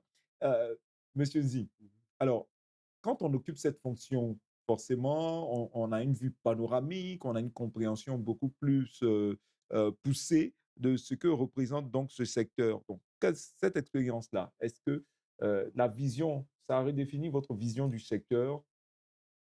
Oui, ça va redéfinir effectivement la vision du secteur. Mmh. C'est la prise en compte, en plus de nos compétences techniques, Mmh mh. des aspects donc environnementaux. Mmh. Voilà, c'est vraiment très important, des aspects humains. Mmh. Voilà, tout ce qu'on construit, c'est pour les hommes. Mmh. Tout ce qu'on fait, c'est pour les hommes. Et cela m'a permis également de, de savoir que l'ingénieur doit pouvoir savoir s'adapter dans tout environnement, trouver sa place. Mmh J'ai mh. été très admiratif donc pendant le contact de certains talents, Mmh mh. de certains ingénieurs qui sont très bons, Mmh. qui avaient donc de très bonnes expériences, assez diversifiées. Mmh. Et ça m'a permis de savoir que l'ingénieur a besoin de pouvoir entretenir son savoir et construire sa carrière au fur et à mesure, de ne pas rester statique et Mmh. d'avoir une vue holistique sur le domaine des infrastructures et de pouvoir tenir compte de tous les détails. Et la plupart du temps, malheureusement, dans nos considérations locales, Mmh. c'est qu'on reste superficiel. Je vois, Voilà, on reste beaucoup superficiel, donc on ne va pas en profondeur. je vois. Voilà. Et la profondeur ou le détail est Mmh. vraiment très important. Et l'ingénieur doit aller en détail, de regarder tous les aspects. Et ça m'a permis déjà d'avoir un regard éclairé. Mmh. Voilà, d'avoir un regard éclairé, cela m'a ouvert les yeux. Mmh. Voilà, comme on le dit, ça m'a ouvert les yeux sur le domaine Mmh. et sur les liens qu'on peut avoir donc, dans le domaine et des gens qu'on rencontre. Je vois. Voilà, et donc un monde multisectoriel, culturel d'ailleurs. Mmh. Et, voilà. Et donc à ce niveau-là, ça m'a permis de développer de la profondeur dans la réflexion, une analyse approfondie, une analyse, une discipline aussi dans Mmh. le domaine. Et puis avoir donc une très bonne qualité relationnelle. Je vois. Alors, on a pu le constater, vous êtes, un bon enseignant Mm. parce que là, pour moi qui ne m'y connaissais pas assez Ah, ça dans fait le plaisir. domaine, je vois que je prends quelques petites notes, hein, MCC, MCA et puis bien sûr, bon, on va dire avec un peu de connaissance en anglais, tout ce que vous dites, les termes me reviennent, Mhm. facilement C'est ça. et donc ça, comme vous l'avez dit, c'est une passion pour vous, Mm. l'enseignement. Nous allons donc aborder cet aspect-là, l'enseignement. Heu, Vous avez cette passion en vous, Mhm. vous êtes rappelé pour venir enseigner à l'INPHB. Alors que certes, c'est vrai, vous avez cette passion, mais aujourd'hui, vous êtes un expert reconnu. C'est ça. On pourrait dire, bon, ça peut attendre, hein. Quand j'aurai 55 ans, quand Mhm. j'aurai 60 ans, je peux toujours enseigner. On peut enseigner à tout âge. Quelle est la motivation pour vous, encore aussi jeune, alors que vous pouvez encore poursuivre d'autres objectifs, pas que vous êtes limité maintenant, C'est ça. mais qu'il y a encore la possibilité vraiment de poursuivre d'autres objectifs, d'autres fonctions. Pour vous, quelle est la motivation de dire, on retourne à l'ILP, on va transmettre le savoir? C'est toujours l'amour, la passion Mmh. de faire ce qu'on a décidé de faire Mmh. et de se sentir à l'aise. Mmh. Voilà. Voyez-vous, quand vous échangez au quotidien avec des étudiants, pas tous les jours d'ailleurs, Mmh. et vous arrivez donc à voir leur potentiel, Mmh. hein, il faut aider donc à relever, à développer. Mmh. Donc, l'idée, c'est de pouvoir servir mon pays d'une certaine manière. Mmh. Voilà, j'ai appris beaucoup, et donc c'est un projet gouvernemental. Mmh. Il faut savoir donner, Je que ce vois. soit dans la stratégie ou la vision qu'on peut avoir Mmh. et qu'on a pu donc, dont on a pu bénéficier. Donc, Mmh. par ailleurs, au niveau donc, du programme Compact, de pouvoir aider les jeunes étudiants, Mmh. hein, les jeunes formés, à devenir leur mentor. Mmh. Voilà, par exemple, à devenir leur mentor pour leur dire que dans l'environnement dans lequel vous allez donc vous Vous allez entrer, vous allez allez arriver. entrer, voilà comment ça se présente. Peut-être un mentor pour des jeunes générations, leur Mmh. donner enfin, ce savoir-là pour leur dire. D'ailleurs, j'ai même dû rencontrer tous les jeunes, enfin, Vos compères, vos les, congénères de non, la non, même non, les jeunes génération? ingénieurs qui sortent, en fait, Mmh. pour les projets de fin d'études, pour le Mmh. travail de fin d'études. Mmh. J'ai insisté pour qu'on ait des B2B, Mmh. rencontrer donc ensemble pour leur dire, par exemple, comment il faut porter une attention assez soutenue, Mmh. par exemple, au niveau de la rédaction de leur mémoire de fin d'études. Mmh. Voilà. Donc, il faut, avec cette vue-là, avec l'expérience donc acquise, il faut permettre déjà de redonner à l'école. Comme Mmh. je dis, je suis un gardien donc, de l'héritage, donc de l'école qui m'a formé, et c'est déjà lui donner. Et Mmh. bon, si on est appelé à d'autres fonctions, plus tard, on ne va Mmh. pas Ah, ah, refuser. je Mais vois. déjà, pour le temps Mmh. actuel, là, il faut permettre déjà d'apporter ce savoir, Mmh. cette expérience, d'enrichir le curriculum de formation à travers des cours. Et nous n'avons pas hésité lorsque nous sommes arrivés, parce que pour travailler avoir travaillé dans ces domaines-là, c'est de comprendre que tout ingénieur Mmh. ou tout responsable doit avoir Je vois. une vision dans le secteur. Et à partir de la vision, vous pouvez élaborer des plans d'action, Mmh. voilà, pour la mise en œuvre de cette vision-là. Donc, le dirigeant doit avoir une vision éclairée. Mmh. Lui-même, il doit être éclairé pour avoir une vision éclairée et Mmh. travailler avec des collaborateurs qui s'approprient la vision et pour aller dans le même sens. Mmh. Donc, c'est une fierté pour moi de travailler donc dans cet environnement et de pouvoir aider, voilà, à développer l'école, de pouvoir aider donc à mettre en œuvre une vision parce que en fait, l'enseignement ou l'école, c'est pas un domaine statique, Ouais, c'est on assez est toujours en train dynamique. de à mesure que les connaissances viennent, que Et le savoir évolue, voilà, que les domaines se perfectionnent, il faut l'adapter. c'est ça. Il faut l'adapter pour offrir la chance hein, à l'étudiant ou à l'élève, donc au diplômé. Mmh. Voilà, donc non seulement faire une insertion, Mmh. mais lui offrir donc beaucoup plus de chances en matière d'employabilité. Je vois. Ça veut dire que c'est celui qui sort, qui a tous les bagages, qui est capable de pouvoir changer de domaine, de compétences, parce que, par exemple, l'ingénieur, enfin, NC, pour parler Mmh. d'eux, Mmh. vous allez voir, par exemple, un ingénieur des travaux publics qui est le Mmh. ministre de la Santé.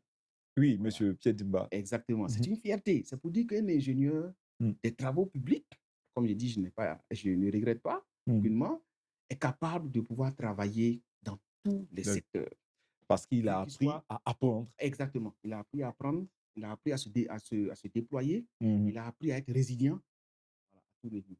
Et donc c'est ces valeurs-là que vous transmettez aux étudiants Que je vais aujourd'hui? transmettre aux étudiants parce que c'est une valeur ajoutée Mmh. pour moi et donc il faut transmettre, il faut leur donner la possibilité d'avoir donc cette connaissance-là Mmh. parce que l'enseignant dans le domaine professionnel doit pouvoir euh, donner plus. Mmh. Voilà. Ne pas donner toujours les mêmes choses et ne pas avoir des choses qui sont dépassées. Tu vois? Et vous allez former des étudiants dépassés. qui seront Il y a ce supplis que vous avez appris quand vous étiez vous-même étudiant, exactement, qui certes, sont utiles, ouais, mais qui ont besoin d'être ajournés donc selon d'être les réalités actualisés, du effectivement, d'être voilà, adaptés selon les réalités. Par exemple, du numérique, par exemple. je vois. Alors, vous êtes enseignant, expert, mais enseignant aujourd'hui et directeur de l'École supérieure des travaux publics. C'est ça. Alors, comment les étudiants ont accueilli la nouvelle ou vivent, on va dire, l'idée que, le directeur de l'ESTP Mmh. est un ancien de l'ESTP? C'est ça. Comment ils vivent ça? Comment ils le ressentent? Comment ils le manifestent? Bon, j'avoue que je ne peux pas forcément, hein, être sûr, Mmh. de leurs émotions, Mmh mh. mais j'ai senti véritablement une expression de joie, Mmh. voilà, de savoir que c'est un ancien de l'école et qui sait de quoi il parle. Mmh. Voilà, qui sait de quoi il parle. C'est vraiment très important de savoir que c'est mon école, Mmh. j'ai fait ce parcours, je communique avec les étudiants, Mmh. je me vois déjà à leur place en son temps, Mmh. voilà, dans le passé, mais en les voyant, je sais effectivement de leur donner beaucoup plus, Mmh. voilà, à travers un renforcement donc, du curriculum de formation, Mmh. un renforcement des sorties de terrain pour leur donner donc la pratique du terrain aussi, Mmh. également avant de pouvoir sortir de l'école parce que ils font face en fait à leur jeunesse Mmh. lorsqu'ils arrivent donc dans le monde du travail, qu'ils atterrissent sur un chantier, Mmh. bon, assez jeunes, alors que vous deviez être donc le gestionnaire, le chef d'équipe. C'est ça. Des gens qui sont plus âgés, plus anciens que Sûr. vous. C'est La ça. plupart des temps, l'intégration n'est pas facile. C'est ça. Voilà, l'intégration n'est pas facile. Oui, je crois que l'INP, c'est 18-24 ans pour accéder, c'est ça, hein? 18-24 ans pour le concours, Oh non, non, c'est encore un peu plus jeune. un peu plus jeune. Ouais, un peu Bon, plus jeune. on va dire 6 ans. Quand on Ah, oh, rajoute enfin, la date limite. ouais, Ah, l'âge limite, l'âge limite, bon, j'ai pas je crois véritablement. l'âge Je limite pense que l'âge limite mais doit être 24, ouais. ouais, n'empêche, je pense que quand on sort de l'INP, on est aux environs de 26-27 ans si Oh, on est ça, trop âgé. oh, oui, si on est, Si on exactement, est si on est trop trop âgé, âgé, effectivement. Si on est trop 26-27 ans, âgé, voilà, donc sinon beaucoup moins que ça, on se retrouve à exactement. devoir diriger une équipe de personnes Très, qui sont très, très, très parfois, jeune. comme on le dit chez Si, nous, si, qui ont si. l'âge de ton tonton. Exactement. Et c'est pas aisé. Et donc, D'accord. pour leur donner des astuces Mmh. en face des anciens, Mmh. comment se comporter sur le chantier. Mmh. Et je leur dis, la plupart du temps, vous dominez par ce que vous avez Mmh. en vous comme bagage Mmh. intellectuel.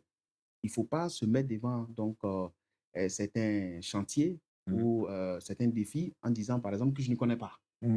Voilà. Je ne sais pas enfin, ce que c'est. Mais en tant Juste, qu'ingénieur, c'est toi le chef. c'est toi le chef. Tu dois faire tout, utiliser donc tous des mécanismes nécessaires pour pouvoir rassurer, Mmh. pour qu'ils aient confiance en vous. Voilà, donc ça se travaille. Mmh. Voilà, et c'est- il faut être en train de travailler donc dès le début, Mmh. voilà, pouvoir consolider donc cette expérience-là, gagner donc en autorité, Mmh. voilà, et pouvoir convaincre. Et entre les étudiants et moi, je pense que j'ai pu euh, voir leur joie, Mmh. voilà, leur enthousiasme. Et je pense que c'est une relation de confiance Mmh. qui doit s'établir, qui doit s'entretenir. Mmh. Voilà. Aussi exigeante, hein, une exigence donc mutuelle. Mmh. Donc j'attends d'eux Mmh. et aussi également ils attendent de moi beaucoup de choses. Voilà. Et la modernisation, par exemple, des défis, hein, la modernisation des infrastructures pédagogiques. Mmh. Voilà. Donc travailler en ce sens que leur offrir des chances, Mmh. voilà, dans la vie à travers des partenariats. Je vois. Développer des partenariats pour leur donner la possibilité. Donc on échangeait avant l'émission Mmh. donc, pour la fuite des cerveaux, Et oui, voilà, effectivement. sont toujours attirés vers Ça l'extérieur, tout ça, c'est ça. un défi. Voilà, donc il faut Et travailler à ne pas envoyer aussi mmh. la crème. Sauf que le contraste, hein, c'est que malheureusement, et puis bon, cela a Ouais. un sens, c'est Mmh. que les écoles ne recrutent que les meilleurs. C'est ça. Et c'est nos meilleurs qu'on envoie à l'extérieur. Bon, Et qu'est-ce qui donc va ils nous ont besoin de rester? les garder eux aussi parce qu'ils Effectivement, ont ce besoin. exactement. On allait en venir, mais merci, Dieu, et heureusement que vous avez donc emboîté le pas.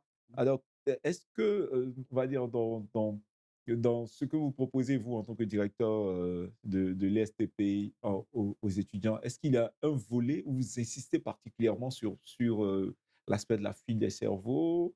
Est-ce que vous leur parlez, leur dites, les jeunes, c'est vrai, mais on a notre pays, ou quels sont eux aussi, de ce côté, ce qu'ils expriment généralement? Bon, en général, c'est même pour ces types de partenariats-là, vous Mhm, voyez, donc pour la mobilité, hein, mhm. diplôme tout simple mobilité. Le partenariat MCA. Non, non, pas là, là on Mhm. n'est plus à MCA là. Voilà, Là, on donc est à l'école, là, voilà, l'école donc supérieure des travaux publics. pour la mobilité La mobilité des des étudiants, étudiants, donc. en fait, on ne met pas trop l'accent sur ce qui peut devenir là-bas. Mhm, Voilà, on leur dit que vous avez du potentiel, vous pouvez apporter beaucoup à votre pays, essayez de creuser, mhm, donc les amener donc à innover, mhm, voilà, à se tourner vers la recherche et à répondre donc aux questions de l'heure. mhm, Par exemple, à nous trouver des solutions sur certains aspects, à réfléchir. Ils sont encore jeunes. mhm, Ils ont encore tout le dynamisme donc nécessaire. mhm, Il suffit de les accompagner avec des outils. mhm, Par exemple, il y a un élève ingénieur mhm, donc en fin de cycle cette année-là qui est en train de développer un logiciel. Donc, à partir de l'intelligence artificielle, il peut arriver donc à faire le codage facilement. mhm, Entraîner donc une IA génie civil. mhm, Donc, à partir des cours qu'il reçoit, à partir des livres qu'il peut avoir. Voilà. Donc, nous essayons de leur inculquer, en fait, le travail bien fait. mhm, Le travail bien fait, la discipline, mhm, et puis savoir que leur domaine, actuellement en plein essor, mhm, voilà, qu'ils puissent donc travailler dans le sens de la maîtrise même certains outils de l'heure, tels mhm, que les outils informatiques, le numérique, mhm, et de telle sorte qu'ils soient assez complets à leur sortie. Nous ne développons pas, nous n'avons pas une politique spéciale pour leur dire allez-y à l'extérieur. Non. mhm, Voilà, on leur présente des opportunités. mhm. Voilà, et c'est à eux vraiment de faire le choix, d'opérer le choix. Je vois. Alors, quand on est à cette position de Mhm. directeur de l'École supérieure des travaux publics, donc en contact permanent avec les élèves, eh bien, forcément, ça nous donne une autre vue, Mhm. une autre vision, une autre manière de comprendre les jeunes d'aujourd'hui, de Mhm. comprendre l'éducation et de comprendre tout le système. Quelle a été pour vous, on va dire, cette part, cette vision, cette vue-là? C'est ça. En fait, pour comprendre le jeune d'aujourd'hui, il faut être patient. D'accord. Voilà, pour comprendre le jeune d'aujourd'hui, il faut être patient parce que pas plus tard que, enfin, cette semaine, parce que je dis aux étudiants qui peuvent à tout moment venir me voir, Mhm, m'envoyer donc des WhatsApp mhm, ou même voir donc, j'ai des sous-directeurs mhm, avec qui ils peuvent communiquer, mais s'ils se sentent plus à l'aise, il n'y a pas de frein à mhm, la communication, permettre donc à l'individu qui va sortir diplômé de l'école supérieure des travaux publics de mhm, pouvoir se sentir à l'aise, de pouvoir exprimer ses besoins et ses orientations.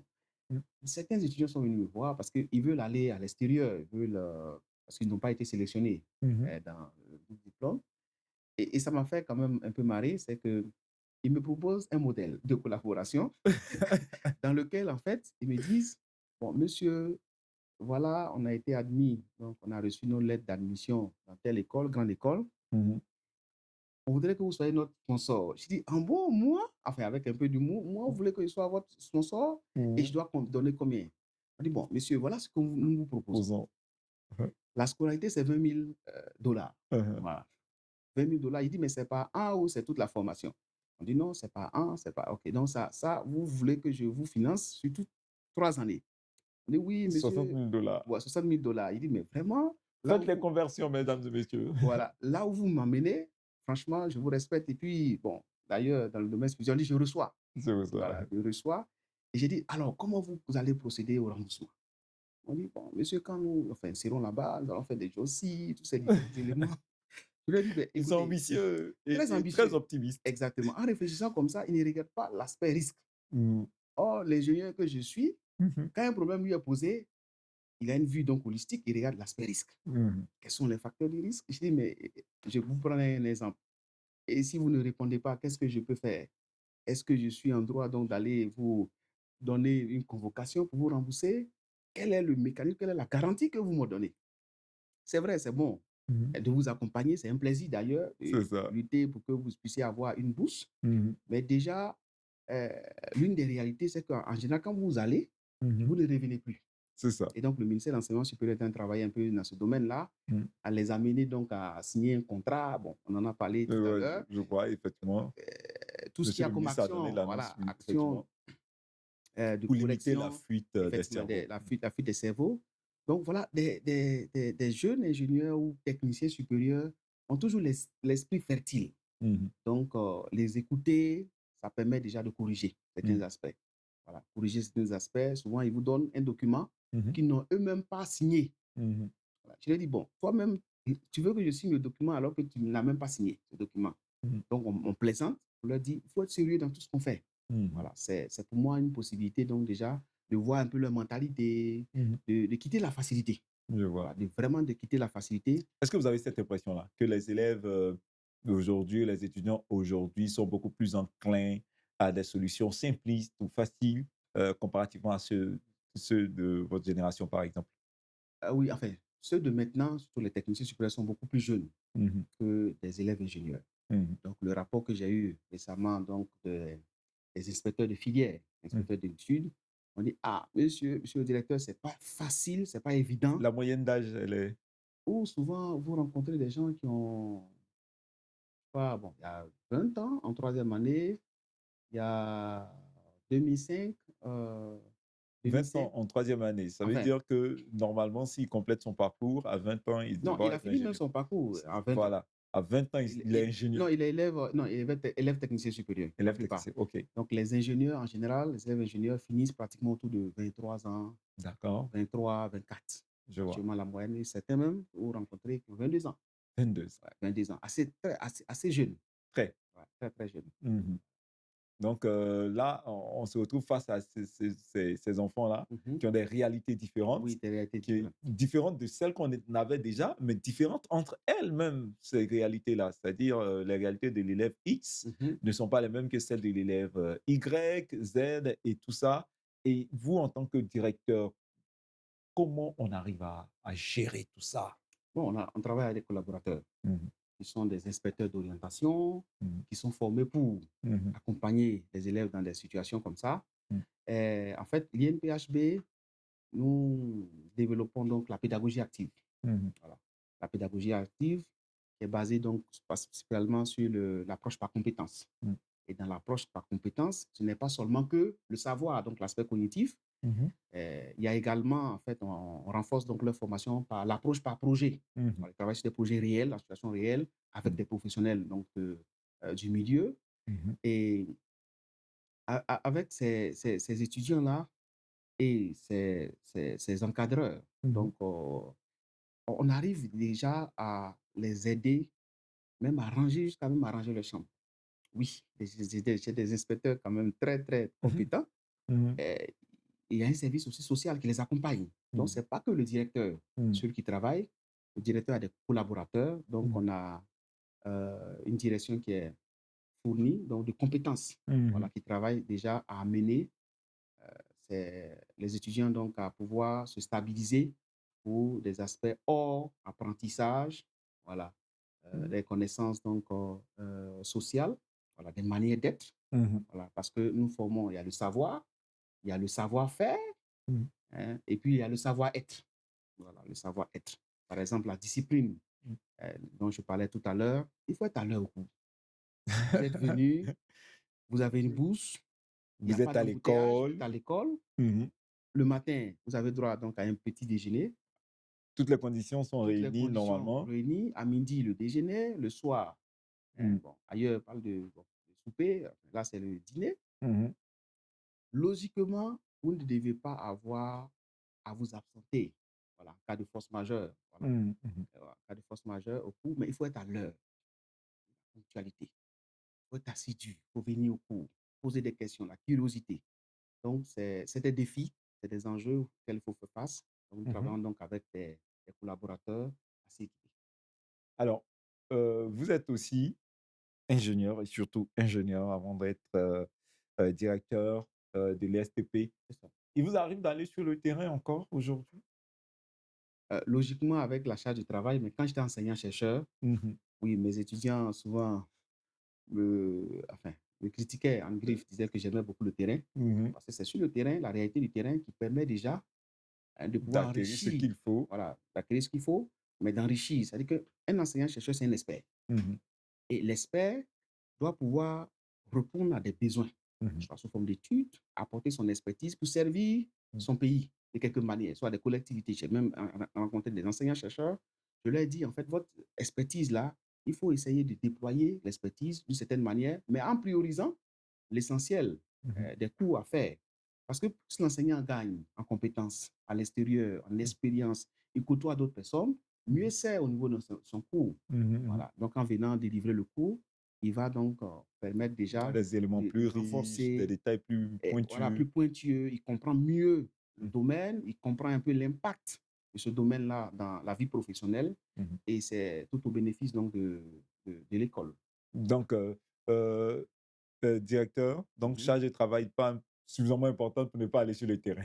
Oh, il peut arriver, Bon. voilà. Mmh. Parce que moi, en tant que directeur, je donne des cours. Je Mmh mh. livre encore des cours, voilà, Mmh. et j'ai le devoir même de faire les cours pour Mmh. rester toujours vivant, un esprit, voilà, Maintenir la vivacité de maintenir effectivement l'esprit. la vivacité de l'esprit, Mmh mh. mais enfin, en dehors donc de la charge administrative, hein, Mmh mh. les réunions, tout ça, c'est mieux s'organiser. Mmh. Voilà, pouvoir intervenir, Mmh. aider vraiment à résoudre certains problèmes, encadrer les étudiants sur des projets. Mmh. Quand vous encadrez, vous vous enrichissez vous-même, vous vous embellissez vous-même en matière donc de potentiel. Alors, vous êtes directeur de l'école de laquelle vous êtes issu Mhm, et aujourd'hui, vous avez certes une vue différente de celle de l'étudiant que vous étiez. mhm, Vous avez certainement aussi une vision de cette école-là, mhm. quelque chose que vous souhaitez, pour l'école, un point précis où vous souhaitez emmener cette école-là. Quelle est cette vision? Bon, dès ma prise de fonction, de service, Mmh mh.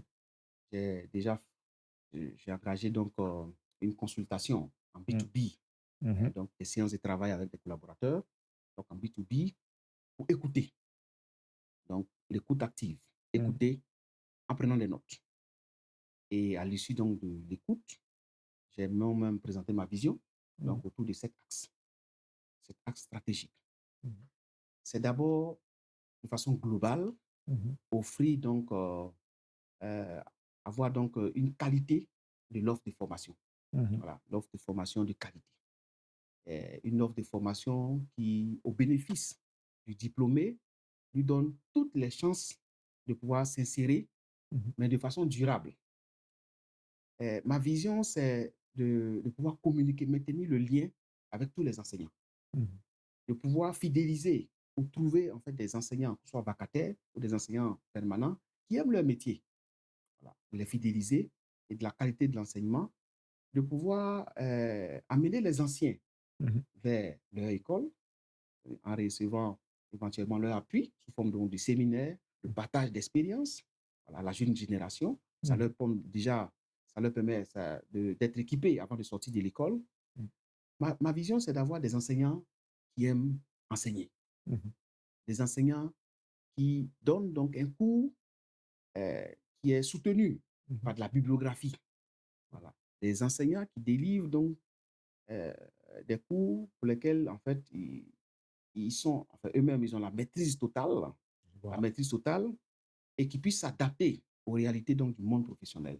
Mmh. Donc, je n'hésiterai pas donc à travailler sur l'ouverture Mmh. professionnelle en signant des partenariats, Mmh. voilà, avec des professionnels du métier, des grandes entreprises. Je ne parle pas des PME, des petites et moyennes entreprises, mais des grandes entreprises, pour pouvoir donc leur donner la possibilité de pouvoir côtoyer ces entreprises-là et de nous donner certains projets Mmh. qu'on puisse essayer là-dessus. Donc, ma vision, c'est vraiment d'avoir un curriculum de formation qui s'adapte, Mmh. et une école qui a de la crédibilité. Donc, actuellement, j'ai trouvé une école qui a une accréditation. Mmh. Donc, l'accréditation pour le diplôme d'ingénieur, la conférence la commission plutôt des titres de l'ingénieur. On a des masters donc, qui bénéficient d'accréditation pour la conférence des grandes écoles. Mmh. Voilà. Et donc, c'est d'avoir des étudiants ou une école qui pourra donc offrir aux apprenants tout le potentiel pour apprendre. Comprendre ce qu'ils apprennent, Mmh. soit à travers des projets, et puis signaler, c'est-à-dire évaluer l'enseignement. Mmh. Voilà, pas l'enseignant, mais l'enseignement qui est donné. Mmh. Voilà, dis bon, ce cours-là, on vient de le finir, mais voilà tel aspect qu'on n'a pas compris. Donc, moi, j'ai un mécanisme, donc, des instances Mmh. d'échange avec des enseignants pour dérouler tout, donc, la chronologie cohérente des cours, euh, donc, les cours qui sont délivrés. Pour dire, tel cours a besoin d'un prérequis par rapport à un autre cours. Mmh. Voilà. Et permettre à l'école de pouvoir être toujours dans la classe des grands. Voilà. Ouais, se maintenir au top. Se maintenir au top. D'être donc une référence sous-régionale, une référence aussi internationale.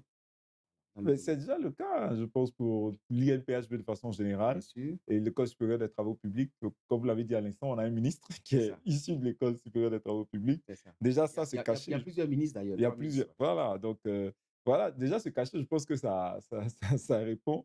Et comme vous êtes monsieur le directeur, on veut plus. Mhm. On veut, pourquoi pas, 20 membres du gouvernement, 20, 20 ministres, 20 membres du gouvernement qu'il faut. Bon, j'ai Mais dit, c'est juste une manière de oui, parler, bien sûr, monsieur. non, pas forcément ça, mais je veux dire, c'est d'améliorer déjà. C'est-à-dire Mm, qu'en fait, vous êtes premier pour mm, pouvoir vous maintenir. c'est ça. Bon, souvent, je suis un peu les classements des Mm, plus riches, mhm, des grands dans le milliardaires. classement Forbes. Pour Forbes, effectivement, Elon Musk, on est très admiratif. Mhm, Voilà. Et en fait, il faut chercher à toujours se maintenir au niveau du top. c'est ça. L'amélioration continue, ça doit être une culture pour nous. Donc, il ne faut pas prendre déjà votre position pour acquis. Parce qu'il y a d'autres universités qui sont créées, donc, enfin, par les universités, pas forcément au niveau de l'État, Mm, l'université privée. mhm. Voilà. Donc, il faudrait que notre offre de formation elle soit toujours de qualité.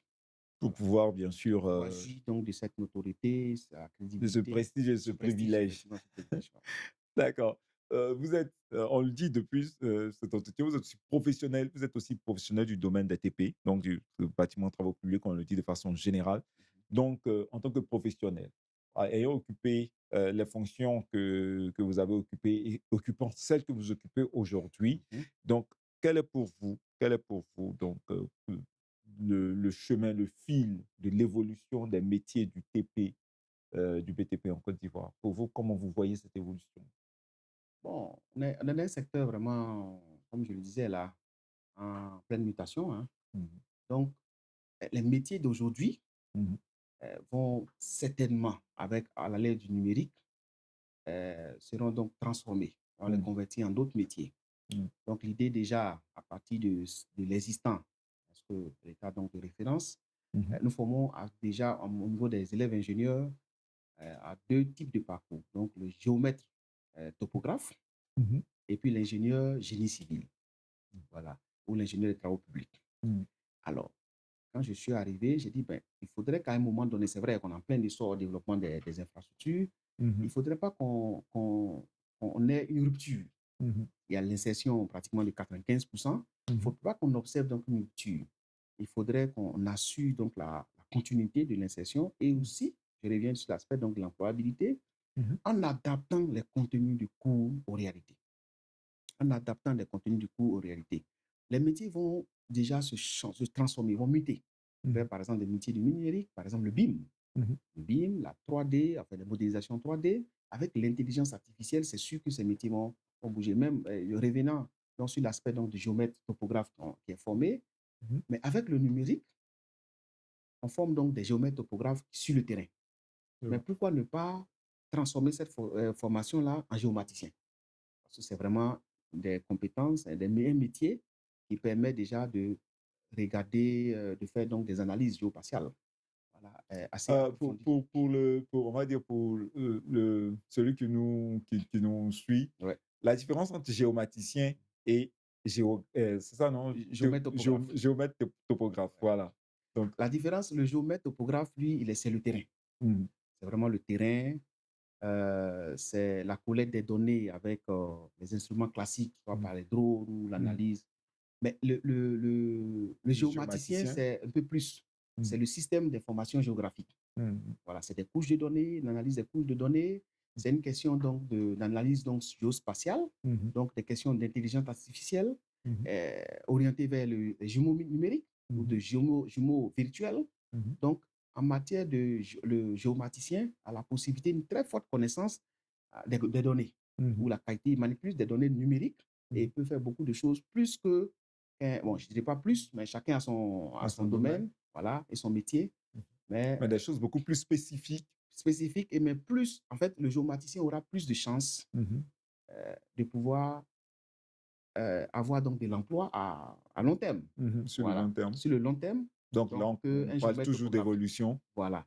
Et Donc, donc, notre ambition, hein, de façon spécifique pour ce secteur, c'est de voir une agence, mmh, l'agence Emploi Jeune, mmh, donc, avec qui nous allons certainement collaborer pour mmh, faire une enquête emploi.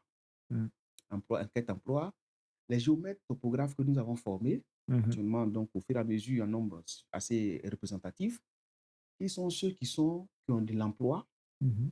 qui sont ceux qui sont déjà insérés durablement et qui continuent toujours dans la même vocation Mhm. et quels sont les besoins du monde du marché. Mhm. Voilà. Et à l'issue de ça, nous allons aviser et revoir soit peut-être les chiffres Mhm. ou orienter le curriculum de formation pour l'adapter, Mhm. voilà, à l'ère du numérique. Mhm. D'accord. Pour les métiers du BTP, là, vous parlez de la formation. Donc, pour les métiers du BTP C'est ça. demain, Mhm. géomaticien, C'est c'est ça. vrai. Mhm. Quel autre corps de métier pourrait s'ajouter à l'avenir à ce métier? Bon, le métier dans le BIM, Mhm. voilà, Le BIM, c'est?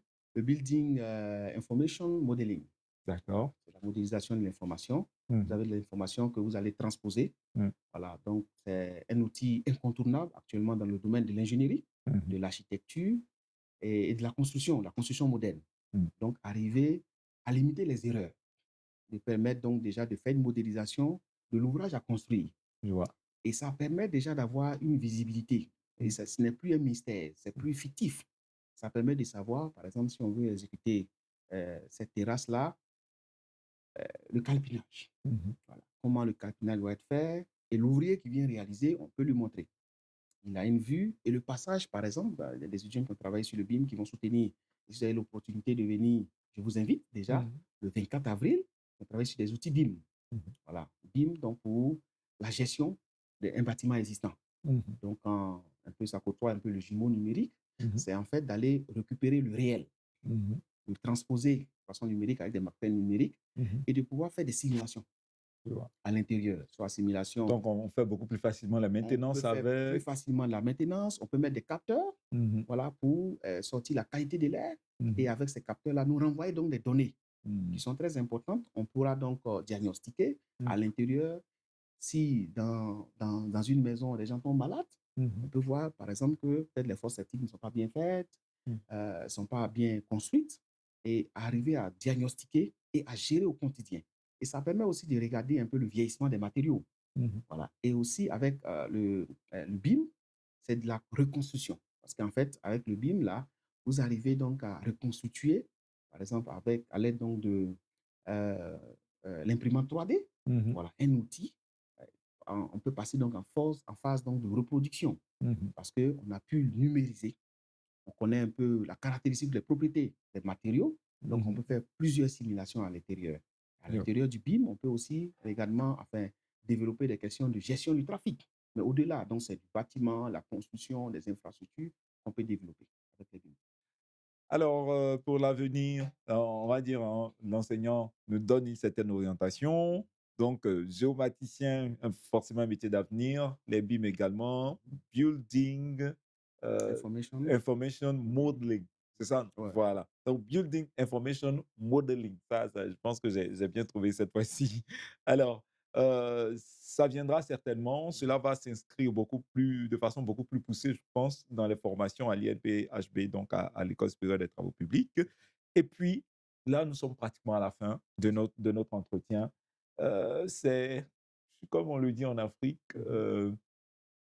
un vieillard assis voit Mhm. mieux, Bien voit sûr, loin qu'un jeune debout. c'est ça. Donc, vous, certainement, de votre position assise, Mhm. il y a beaucoup de choses que les jeunes peuvent apprendre aujourd'hui de vous. C'est ça. Pour vous, quels sont les conseils que vous donneriez Mhm. aux élèves ingénieurs, aux élèves techniciens en bâtiment des travaux publics qui sont en fonction aujourd'hui ou qui entreront en fonction bientôt?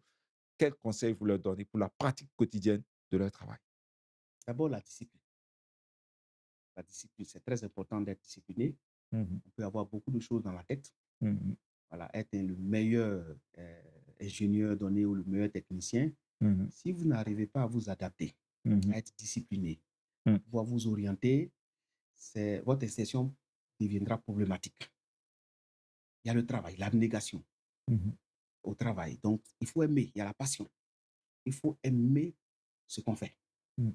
Autrement, vous allez vous lasser lorsqu'on va vous demander des tâches assez complexes. Mhm. Voilà, parce que il ne faut pas forcément vous attendre à tout ce qui est déjà tracé d'avance. Mhm. Comme je disais là, les projets les plus formateurs, c'est des projets pour lesquels Il y a Tout beaucoup ne de se défis. passe pas forcément tel que prévu. Il y Mmh. a forcément des contraintes, des imprévus et il faut faire avec. Le jeune ingénieur doit comprendre qu'en sortant diplômé de l'ISTP, Mmh. il y a, heu, il y a beaucoup de responsabilités Mmh. dans le métier. Dans le métier des techniciens supérieurs, il y a beaucoup de responsabilités et bon, on attend tous, hein, la mise en place de l'ordre des ingénieurs, Mmh. voilà, des travaux publics, à l'image donc des autres ordres. Mais c'est de dire en fait aux jeunes ingénieurs, le message que je veux passer, Mmh. c'est vraiment la rigueur dans le travail, Mmh. le sérieux et de gagner donc en crédibilité, comme j'ai dit, Mmh. et pouvoir tracer son réseau. Et les relations humaines sont très importantes. Voilà. Bon, je ne voudrais pas parler donc du réseau en Côte d'Ivoire. Quand Mmh. vous avez un très bon réseau, ça vous ouvre beaucoup de portes. C'est Voilà. vrai. Le respect, la curiosité. Il faut être curieux. En fonction de la curiosité, vous développez donc plus de connaissances. Mmh. Voilà, vous allez aller vers des enseignants qui sont du domaine, sous forme de conseils, les Mmh. côtoyer, voilà, et essayer d'aspirer donc à rentrer dans un domaine. Mmh. Par exemple, pour mes élèves ingénieurs en troisième année, bon, j'ai rencontré une demoiselle Mmh. qui souhaitait faire son stage, donc son travail de fin d'études à l'ANAC. Mmh. Il dit, mais c'est original, pourquoi, d'où te vient cette envie-là? Elle dit, je veux travailler dans le domaine de l'aéronautique. Mmh. Voilà. Aéronautique, donc, on a des questions d'infrastructure en Mmh. matière donc, aéronautique, donc les chaussées aéronautiques. Elle dit, elle veut travailler à l'intérieur, donc avec la curiosité, l'expression de sa motivation. Parce que il faut clairement, pour le jeune ingénieur, Mmh. avoir de la motivation, un projet clair. Donc, la clarté dans vos objectifs. Il faut l'écrire. Et comme pour revenir un peu dessus, il faut se focaliser, se concentrer Mmh. pour l'atteindre. Donc, tout est possible avec tout ce que nous leur donnons donc comme outil. Et à force donc de forger, on devient forgeron et découvrir en eux d'autres potentialités à exploiter. Ils ont vraiment, véritablement de grands potentiels Mmh. et qu'il faut aider vraiment à relever et à embellir et à enrichir. Effectivement. Mmh. Donc, le travail, le sérieux, voilà, la discipline, Clean il faut être et assidu puis développer et sa le respect. crédibilité. Et puis, voilà, D'accord. Alors là, c'est ce qu'il faut faire. c'est ça. Être discipliné, rigoureux, et le sérieux, construire sa crédibilité, Il faut être honnête. être honnête, être humain Mhm. et ça, c'est vraiment Et ce qui l'humilité aussi. voilà et Bien entendu. humble, Ouais, voilà exactement. et tout ça et puis ça, c'est ce qu'il faut faire. Mhm. Qu'est-ce qu'il faut pas faire? Les erreurs à éviter. Des erreurs à éviter. En matière d'erreurs à éviter, il faut éviter d'être trop gourmand, trop tôt. Trop tôt. Oui, trop tôt. Et Éviter d'être gourmand trop trop tôt. tôt. Bon, enfin, je vais reprendre parce que vous pouvez m'avoir à l'intérieur donc de ma phrase. Mmh mh. Éviter d'être gourmand. C'est vraiment ça. Voilà. De chercher à gagner en crédibilité, Mmh mh. voilà, et être honnête. D'accord. Voilà. De ne pas avoir une carrière entachée Mmh mh. de problèmes. Des questions Donc donc de veiller à sa corruption, à réputation. sa réputation, des questions de corruption. On veut avoir tout en même temps. Mmh. J'ai mon aîné qui a une voiture, je vais l'avoir. Le salaire, il est petit, il cherche à apprendre. Voilà. Je sais il y a certains parmi eux qui vont critiquer forcément tout ce que j'ai dit, voilà, parce qu'ils voudraient vraiment, c'est vrai, les réalités de maintenant ne sont pas forcément les mêmes Mmh mh. qu'en son temps. Mmh mh. La vie est devenue un peu plus chère. Mmh. Voilà. Mais déjà, en apprenant, on construit sa carrière avec le savoir qu'on a Mmh. et c'est en fait les soft skills qui vont déjà nous accompagner Mmh mh. au fur et à mesure à déployer donc tout notre potentiel. L'argent, ça vient et ça viendra euh, à qui sait attendre. C'est donc Au bon attendre au moment, bon sur les moment, bonnes suites. voilà. Parce Donc qu'il y a des gens qui étaient à la fin de leur carrière, c'est là que ils ont eu le jackpot. Voilà, on ne sait jamais. d'accord. Ouais, mais déjà, je pense que vous êtes un exemple, bien palpable, bien Mhm. précis parce que 20 ans, on va dire, ça fait 20 ans que vous êtes dans le domaine. Ouais. Donc 20 ans, Mhm. chers jeunes, l'âge moyen, je pense que des ingénieurs, TP, on est aux environs de 24-25 ans pour ceux qui sortent, de l'ESTP. Donc en 20 ans, vous êtes à 45 ans. On est encore jeune à 25 à 45 ans. Heu, Oui, ça dépend, effectivement. voilà, On je est veux encore dire jeune, effectivement. La jeunesse, en fait, c'est un esprit. mmh mh. Voilà, vous pouvez être à 75 ans Mmh. et être toujours jeune dans la tête. Mmh. Donc, c'est une question de mentalité. Voilà. Mais à un certain âge, Mmh mh. il faut chercher à construire sa carrière. Mmh mh. Voilà, construire sa carrière, Plutôt mais que de d'être façon porté sur honnête. le gain. voilà, pas forcément être posté systématiquement, je maintiens, Mmh. voilà, parce que c'est c'est Il toujours fait la utile, nuance, monsieur le voilà, il fait la systématiquement nuance, vers le monsieur le gain, directeur. mais c'est très important Je vois. de construire d'abord sa carrière Mmh. et ça viendra. D'accord. Alors, votre parcours, je le disais à l'instant, 20 ans, votre parcours, fait donc, du lycée, cours préparatoire et de toutes les opportunités professionnelles que vous avez eues, enseignant et aujourd'hui directeur. Si vous devez résumer tout ce parcours-là en une seule leçon de vie. En une seule leçon, bon, c'est le travail bien fait, voilà, c'est faut être courageux, la passion, Mmh. voilà. La passion, je pense que j'ai déjà donné beaucoup Mmh. de leçons, hein, Mmh. donc l'abnégation, la persévérance et la résilience. Mmh. Il faut travailler à repousser ses limites à chaque fois. Et rappeler, par exemple, un verset dans la Bible, hein, Mmh. Romains 12, 18, hein, Mmh. il est dit, en fait, autant que cela dépend de vous, soyez en paix avec tout le monde. Faut, il faut, il faut travailler donc à enrichir vos relations. Mmh. Voilà. Pour avoir des amis dans le domaine, voilà. Des jeunes peuvent être des amis, des aînés aussi peuvent être des amis. Il faut construire vraiment une relation parce que Mmh. c'est plusieurs témoignages mis ensemble qui vont vous donner la possibilité d'accéder à des opportunités. Mmh. Merci beaucoup. C'est moi qui vous dis merci. Monsieur le directeur, ça a été un plaisir pour nous de vous recevoir. Plaisir partagé. Au-delà des ingénieurs, au-delà des élèves étudiants, au-delà de tous ceux qui sont dans le domaine de l'ingénierie, il y a aussi des jeunes C'est ça. qui, peut-être ne sont pas encore engagés dans le domaine de l'ingénierie, dans le domaine de l'enseignement, de l'éducation. Il y a des jeunes qui, de loin, vous regardent et disent, c'est vrai qu'il a parlé beaucoup pour tous ceux qui travaillent, Mhm. pour tous ceux, par exemple, qui sont de son domaine. Mais nous, qu'est-ce qu'on doit retenir? C'est vrai, le travail bien fait, on se dit, est-ce que c'est forcément lié à l'ingénieur? Est-ce que c'est forcément lié, on va dire, à l'enseignant et tout?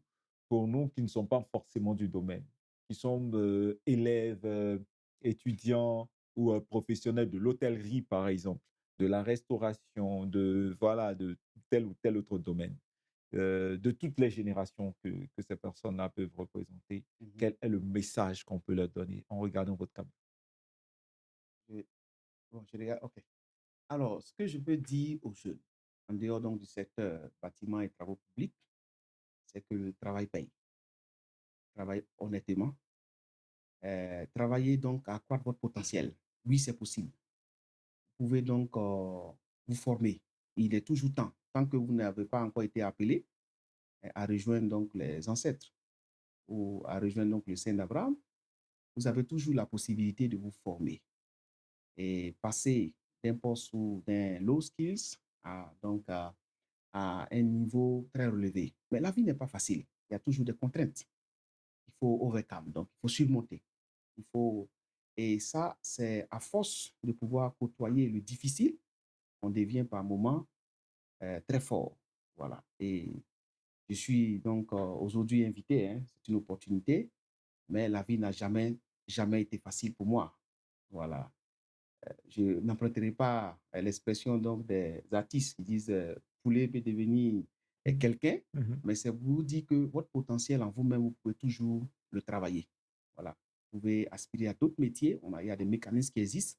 L'emploi jeune, voilà, euh, des chantiers écoles, des mécanismes, donc l'école de la deuxième chance.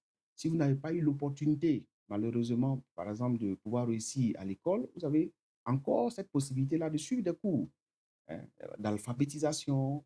Il y a des artistes hein, qui sont des modèles qui existent déjà, qui ont pu de servantes pouvoir devenir des stars aujourd'hui. Donc, tout est possible.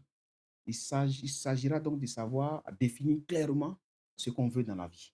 Donc ainsi, vous pouvez donc, avec le potentiel, analyser et puis enfin, vous permettre déjà de voir mieux vous connaître et puis aller au-delà de vos attentes et réaliser vos rêves, ce qui est très important. Merci beaucoup, monsieur le directeur.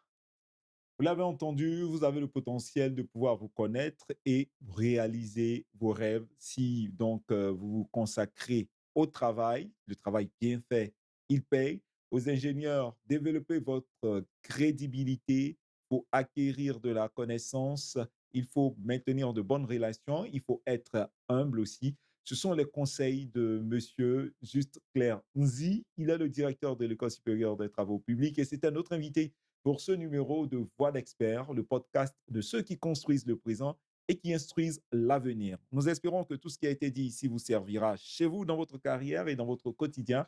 D'ici là, nous vous disons de bien vous porter et nous vous donnons rendez-vous pour un autre numéro de Voix d'experts, VEX, le podcast de ceux qui construisent le présent et qui inspirent l'avenir.